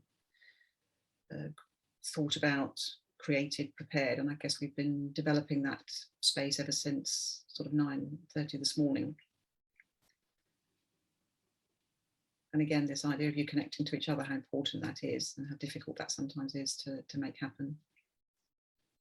I know there were some other questions a bit earlier on about supervision and mentoring. We're going to pick those up a little bit later. Oh, walk and talk supervision. Yes, that is indeed something that I would also propose. And access to supervision through the CDI, and you will certainly find a lot of support and advice about supervision on the CDI website, Rosie. So yes, you'll find that there. Yeah, and indeed this benefit of sharing experiences between each other, which is of course where the value of peer supervision comes in. And it looks like you've absolutely valued the connections that you've made with each other this morning. And some of you may have already known each other, and some of you may not. And there's also still a great power in being able to work with someone who is a fellow professional, who understands where you're coming from and understands the same kind of issues that you're dealing with. So you've been able to do that this morning, which is great, and it is possible to do that again in a more structured way hereafter. I just want to leave you with some reflections on reflections on reflections. So again, this will be something we do for the next half an hour, but some particularly structured questions that I'll just pop up onto the screen for you. So you can think about how you might take this experience to your peer supervision further on hereafter. So a quick question for yourself, and this is to add to the questions that Jill left you with first thing this morning, and I guess the actions that you also had as a result of working with Julia. What ideas or questions do you have for yourself, and what might you do with those? And perhaps you would want to record them in your CPD log. For a start, we talked about the CPD logs a bit earlier. And maybe a bigger question to yourself: what did you learn this morning about yourself as a career professional? And is there something particular that you might want to do differently now, that you could incorporate in your work with your clients as a result of this morning? So those are questions that perhaps just to begin to think about as we move into the last half an hour, where we can think about ways that the CDI can support you, ways that you can support yourself, and quite particularly about the role of mentoring as an additional part of your reflective practice. So those are our overarching questions at the end of this morning's session about reflective practice. And now I'm going to hand you back over to Rosemary, who's going to link up to some of the ways in which the CDI and specifically mentoring can support you with the process you've begun this morning. Thank you very much, Janet. I'm just going to share my screen again. So hopefully you can see that. Right, yes, I'm going to just spend 15 minutes or so talking about ways you can continue this journey of learning from peers in our professional community, and in particular talking about mentoring, which I'm very passionate about. But firstly, I'm just going to say a little bit about my background, because I think it's relevant to the mentoring. I have fulfilled the role of mentor within the CDI, and I would say I'm quite a seasoned career practitioner, very much a practitioner. I've been in the profession over 30 years, started out as a careers advisor in schools, then moved into more private sector work, working in career transition, in outplacement, helping people made redundant, and the last probably 15, 20 years working in organizational settings, working with employers, in-house HR teams on introducing career development in the workplace and supporting employees navigating their careers. So that's a little bit about my context. But what I've realized throughout my whole professional journey, and it sort of linked to what Julie was talking about, the retirement party, is I've always valued being part of a professional community. So I've taken on roles as, you know, when the Institute of Career Guidance existed, I was secretary. I was part of ACPI, that's International Career Practice, and I've always valued that route to connecting with my professional peers. So one of the things I would love if I had a retirement party, which for me is probably not as far away as some of you, it would be that that people saw me as someone who shared, who gave, who helped develop others, and who cared about the profession. So that's what I would have said, and that's something I try and live to in a way in my own work. So mentoring is something I'm passionate about, not only for our profession, but also, if many of you will realize and know for sure that for people to navigate their own careers for our clients, mentoring at different forms and different ways plays a huge part in helping people to be the best they can, to navigate career journeys. It really is valuable. So I think whether that's informal or formal mentoring, it plays a part. But what I'm actually a bit curious about it, because from Janet's poll we couldn't really tell, is what your experience is of mentoring. So we've got another poll now, which I would invite Ashley to bring over, which is just giving me a bit of an insight into what your experience is of mentoring. So have you been a formal mentor at some point? Are you currently in some context? Have you been mentored yourself as part of a formal program? Of course, not all mentoring is formal. So have you benefited from informal mentoring relationships, perhaps? And currently, are you doing that? Are you currently considering the benefits of having a mentor, perhaps? It's something you're actively thinking about. Or perhaps it's not something that you are considering. And to that point, what's the difference between mentoring and supervision? We might want to explore that a bit shortly. So just give you a few minutes and you can pick all of those that apply here. So great. So I think, Ashley, if we can broadcast the results, then you can see a little bit what people's experiences are. So I can see there's a lot of experience of mentoring here, both as a mentor and as a mentee, perhaps more of you as mentors than mentees, in fact. So but a lot of you benefiting from informal mentoring. And some of you thinking about it right now. So that's really helpful just to see, where people are with mentoring. So let's just close the poll then for now. So what I'm going to just talk a little bit about is just getting a sense of what mentoring is and how it can be beneficial. And I like these two definitions of mentoring here that I'm sharing with you. I think there is that you know, you talk about language and, you know, what we think about things, but I think mentoring historically has had that connotation of, you know, some old boy telling you how things work around here, you know, that idea of some experienced persons, you know, telling you what to do. And of course, mentoring is not like that at all. Effective mentoring is really about mutuality. And I think that for me is one of the most important ingredients of mentoring. It's about both sides learning and growing from the experience. And it's obviously drawing on all our core skills. If you're a mentor, as coaches and guidance practitioners, we use these skills all the time. But I think the other ingredient of mentoring, which can exist, is this idea of professional friendship. And I think that's a really nice notion of you're in it together, you're supporting each other. That mutuality, I think, is quite a powerful aspect of mentoring specifically. And in my experience of mentoring has certainly been the case. So I think, and the other thing I think that mentors different a little bit to supervision is maybe the subject matter, because I think it potentially, I mean, Janet might have a different view on this, but I think it potentially goes beyond just our practice, and it's about us as a person. So if you think back to what Julia was getting us to do with the matrix, you know, think about our own professional goals, where we are, what we want. I think mentoring is a really great way of exploring some of those things, which are about the whole person. And I think successful mentoring, as we know, really is about helping people make progress and grow in whatever way it is that's relevant to them. And as we know, mentoring can be informal or informal. It doesn't have to be on a formal program. But what I'm going to just talk a little bit about is, I'm going to sound like an advert for the CDI mentoring program. I know some of you have asked about this, but there is a CDI mentoring program, and I was involved in taking part in the very beginning, which was, I think, back in 2017. It has had a number of cohorts running every year. There's been, I think, 3. And Claire Johnson, I know, is planning to run another cohort next year. So what that means is an opportunity for you to be thinking about whether you'd like to be a mentor as a part of your development, or whether you'd like to be a mentee. And I think from experience, you know, it isn't all the sort of experienced, seasoned people that become the mentors. You know, they need mentors as well. So it's not bound by, you know, where you are in your career, I wouldn't say. So something to think about. And actually, one of my mentees that I had at the beginning has now become a peer.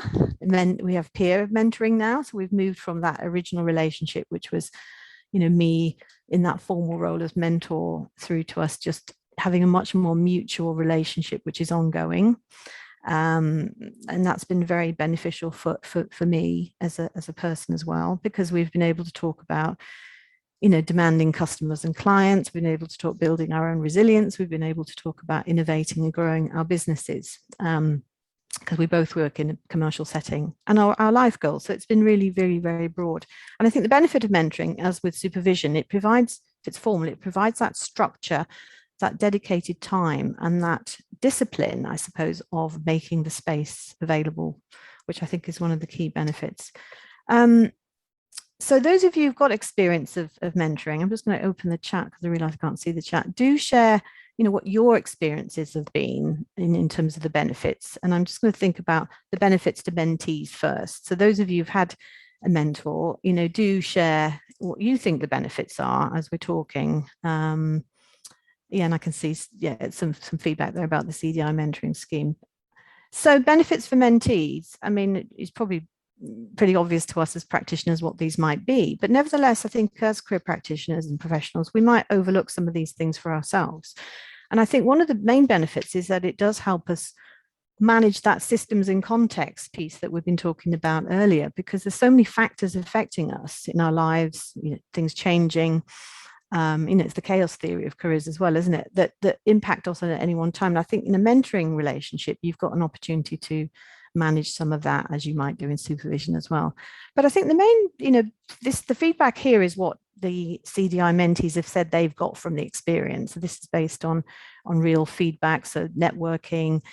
I think people do value having access to an experienced career professional. And what came out from a review we had for the last cohort was that one of the effects of the pandemic and is that there were newly qualified career practitioners sort of out there on their own, left, not getting the support. So that mentoring was really valuable in that context. So that's been really beneficial. It helps build accountability, of course, because you're on that, as we know with our own clients, you're on that journey and you're more accountable to what you're doing. I'm noticing quite a lot of comments flying through. I'm probably not keeping track with them all. I think I spotted one which was saying maybe it wasn't such a good experience because it wasn't structured or planned. So that, I guess, it is beholden on the mentor to do a good job and help manage that and manage the process. That's one of the key roles of the mentor, I would say.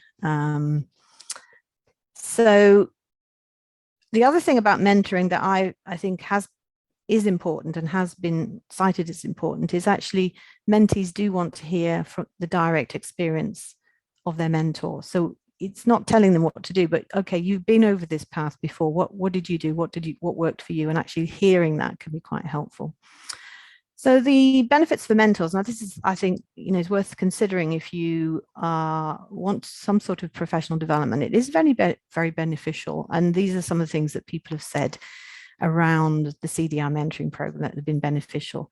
And it's that feeling that you're making a difference to the profession, you're helping others, you're doing something constructive, but you're also reflecting on your own practice at the same time. It is a great way to enhance your coaching and mentoring skills. You're being intentional about what you're doing in this context. So there's a lot of benefits from that as well. You do get professional recognition, which you can see you get a little badge there, which is all part of your professional identity and your how you present yourselves to your other clients, perhaps, and a great way to build professional work networks. I've certainly benefited from hearing my mentees talk about their work in a different context to mine, although there've been similarities, and that stretch of listening to what someone else is thinking about their practice in a very different context has been really beneficial to me. So it's there's lots of pros and cons of it. So anything I've missed in the chat box, colleagues, that people have, I'm just going to have a quick look to see if there's any particular comments that would be worth picking up on. I mean, of course, mentoring can happen, it doesn't have to happen through the CDI. You might have other routes for finding a mentor or being a mentor. So if you've got any ideas, put those in the chat box as well. That might be good for other people to hear about. A lot of employers provide formal mentoring programs as well. And it's certainly in my work, when I'm helping employees navigate their careers in their organization, it's one of the key things that I'm encouraging people to do is to find a mentor or join a mentoring program, because it seems the evidence is it makes a huge difference. So just keeping track of time. Mentoring, I'm selling the benefits, aren't I? So if you want to take part in mentoring, I think you need to look out in the CDI context anyway. Next year, Claire Johnson will be advertising the next cohort. She said it's going to be publicized through the email, the news by email. So have a look out for that. The other thing I just wanted to briefly mention, other ways of you connecting with your peers, which you may or may not know about, are through the CDI again. There's the communities of interest. I know many of you on the call here are very active in these areas, so do share anything you want to call out about this. If you go onto the link there's a whole list of all the different communities of practice that communities of interest that you can join, reflecting different areas. HE, there's regional communities of interest as well you can join. So really great way of just keeping conversations going. And then there are two communities of practice, and there's people on the call here who are very involved in these, but there's one which is for career leaders, and I think they've got their own platform where there's all sorts of things on their blogs and all sorts events. And then there's also the community of practice for career development professionals, where there's a Facebook group, and there's We Are Careers live broadcast career series that Sabir runs, and Sabir's on the webinar today, the session today, I know. So those, I think, when you go into those threads, you see people are really sharing a lot of ideas, resources, places to go. They're really, really beneficial. So it's all there if you want to take part and broaden your peer support, I think. So yeah, people think got peer support networks at work. So I think mentoring is a bit different to supervision. Janet, what just to cover that question off now, what would you say is the difference between mentoring and supervision? I think it's the best way of understanding it. I think it's the origins of both. So I guess mentoring arose in organisations as part of organisational development or performance, whereas supervision's life began in the world of counselling and psychotherapy, where it is, I would point out, a requirement for all practitioners. So I think the way I would then understand them is that it's more to do with the role and tasks of the people in the role of either mentor or supervisor. So the role of a supervisor, I would see more as being someone who has a set of skills and training very specific to that particular role. So they will be there to do those three component parts, some of which will appear in a mentoring relationship, but it's likely to be built on perhaps a longer term relationship, and it's likely to be somebody who is going to have oversight over your broader practice and development, but is also going to be a specialist in career counselling, career coaching, or whichever particular version of the work that you're doing. So it's going to be someone who is specialised in understanding the content of your work as well as the process of it. Whereas mentoring, I think, from my experience of it, would be it's more about tracking someone's development over time, probably with somebody who is not trained as a supervisor, with someone who has business or commercial experience. So I think they're slightly different. They'll join up in the middle, I suspect, a little bit here within the CDI. We're going to be doing mentoring, are also going to be career professionals. Yeah, I think that's right, Janet. There is that merging, I think, of the focus on practice as well as the other. You know, with my mentees, I've been done things like looked at their website and given them feedback on their website, that type of thing, which is a bit broader, but we have also focused on practice as well at times. So hopefully that's given you some sort of food for thought really around, and of course Dave's on the, I just noticed you're here, Dave, our CDI president, who is very involved in the professional communities as well. So Dave, if you want to say anything more about that. We have now got, I think, just over 12 minutes left for really open plenary. So I would suggest that everyone puts their cameras on, why not? And so we can see everyone. And maybe it's a good opportunity for people to, so you are real, you are there.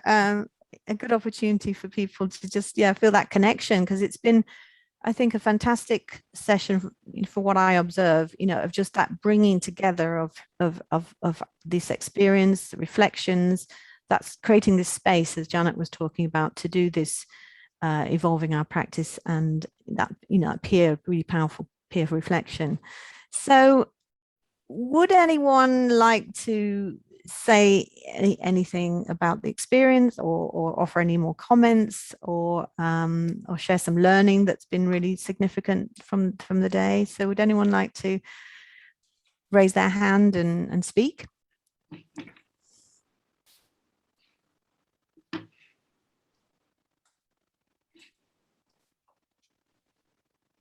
Hi, Sarah, thank you.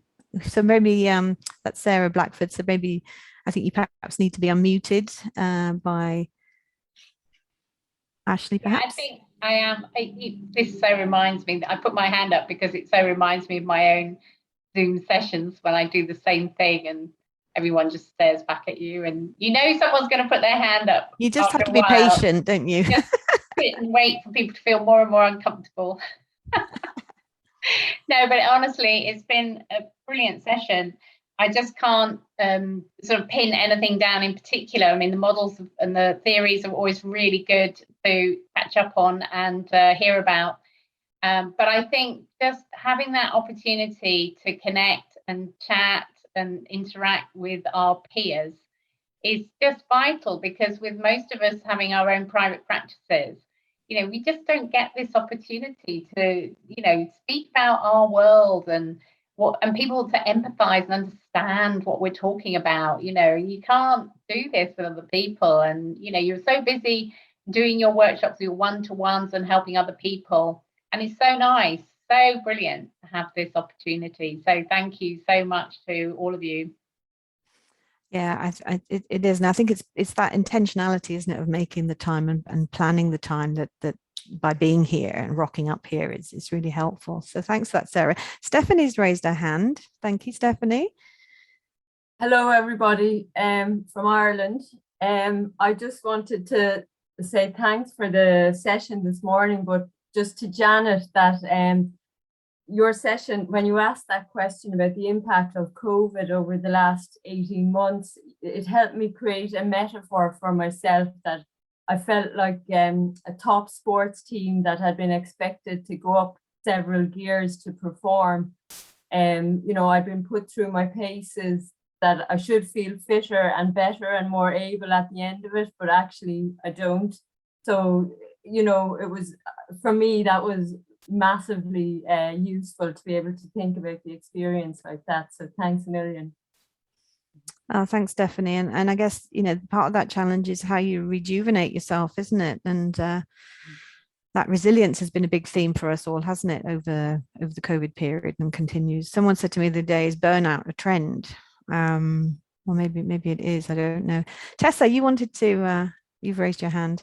Yes, no, just say thank you very much to all the speakers. I've learned so much. I'm a MA student and I'm doing it online, so it's so lovely to be involved in these sessions, because I really learned so much. Otherwise, I'm working on my own, apart from doing some work experience in the secondary school. So thank you very much.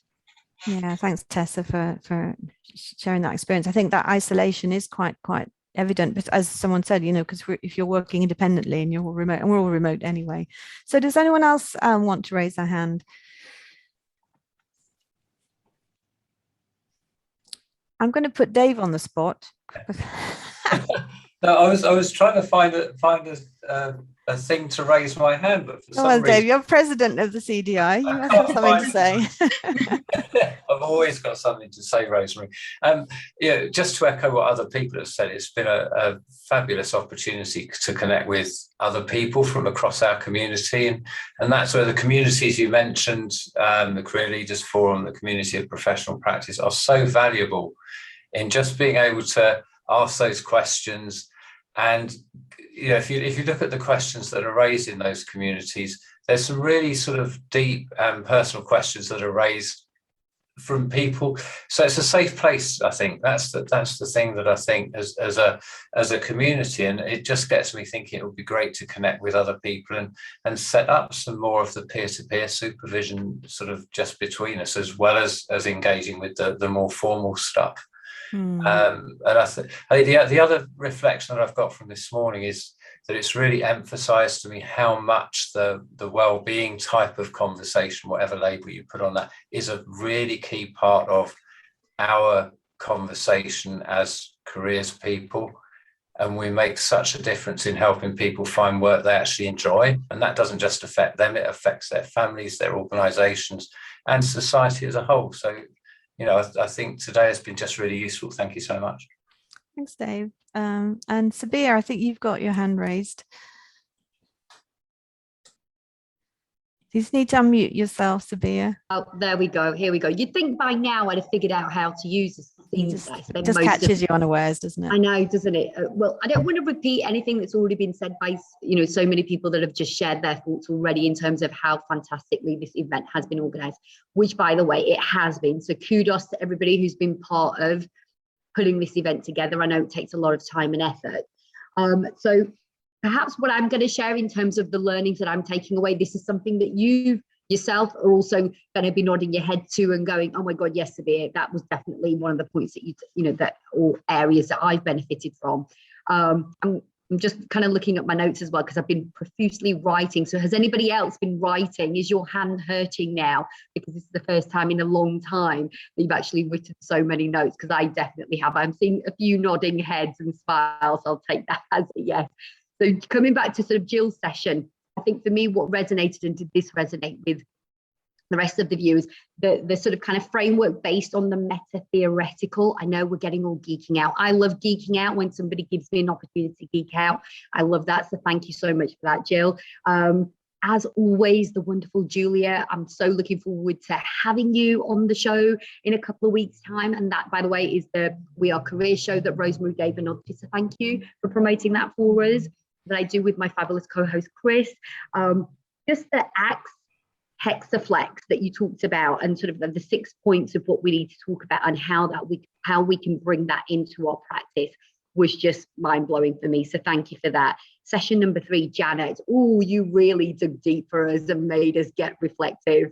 So that was really nice, because it's all too often we're such busy people, aren't we? We get stuck into the doing part, so taking that time back.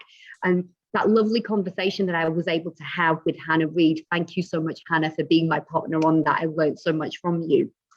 And then what else did we do?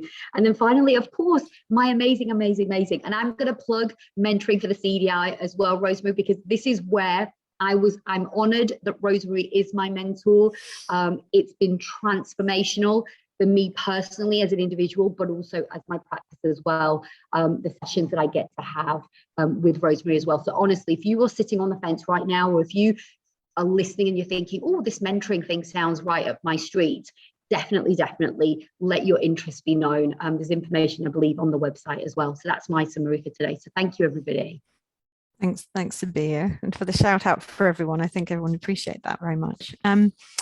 Has anyone else got their hand raised for any final comments? Because I'm going to come to Jill as a final round. I'll put you on the spot, Jill. Jill, who's chair of NICEC, because this obviously is a joint CDI NICEC event, and I think it would be good to hear from you, Jill. You started us off on that, bigger picture on the systems, thinking about our context. So I don't know if you've got any parting words that you'd like to share with everyone as we draw the thing to an end. Thank you, Rosemary. I'm really sorry that I missed Julia's presentation, although I've heard her speak about ACT before and found it fascinating. And I was just observing to Rosemary in the when you were in your last breakout room that, when I came back in and Janet was working with you, the energy was really profound. That I could really sense that there was some deep stuff was happening, and that people were taking the opportunity to use this space, and it's great that that was able to happen. I'm really pleased for you all, and think it's incredibly important, especially given the kind of contextual stuff that we're all dealing with at the moment. I don't know about you, but I'm finding that COP26 is just like created a whole other level of awareness of kind of contextual stuff that I'm trying to sort of respond to and deal with, work out what I think about, or it makes your head hurt, doesn't it? Geeking out is great, but sometimes you just need to lie down. This has been a metaphorical lie down, I think. And anyway, I'm really delighted that that CDI and NICEC are able to create this space. NICEC is a great organisation, small and beautifully formed, but we punch above our weight at the and we've had to pivot to online events, as has everybody, and that has enabled us to really reach a lot more people with our events, which I guess if we have a focus, it's about serious thinking about in the career development space, and about bringing together practitioners, scholars, policymakers, researchers, people who have career in their job title, but also quite a lot of other people who have different roles but are very interested in how career sits within kind of education and employment systems. So we have you can join as a member. We also have a mailing list if you just want to be notified of our events, and and we do these things with CDI a couple of times a year, and I think the next one should be kind of Easter time, springtime, I should say. We did the last one in April, and we'll be thinking about very soon about what might be the best thing that NICEC Fellowship can bring to an event like this. So if people have ideas, we would love to hear about them. And maybe today stimulated something for you that you could feed forward. Thanks. Brilliant, Jim. I think we've come to our end of our time. There will be an evaluation questionnaire coming out to you where I think you could pop your ideas into that. So would be great if you could fill that in. And just a final call out for Lynn Barham, who is with us today. Lynn has 2 hats for CDI and NICEC, and Lynn is very responsible for all the great CPD resources on the CDI. So do check those out. So thanks to my fellow colleagues for today. Jill, Janet, Julia, and for all your participation. If you've got time, I would invite you to put in the chat box one thing that you're going to do as a result of this session. So one action you're going to take, bit of a declaration there, if you're willing to just do that as we sign off for the day. So if you're able to say one thing that's maybe you're going to do that's been prompted by today, that might just consolidate what your thoughts are about where you're taking this. So have a think about that. So apart from that, I think we wish you all well for the rest of your day. And the session was recorded, so it will be posted, I think, on the CDI website at some point.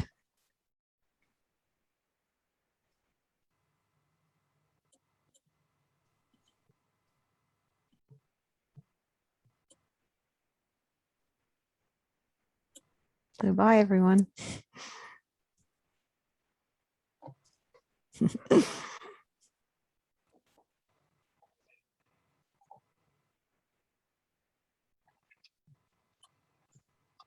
Thank you. Bye-bye. Bye.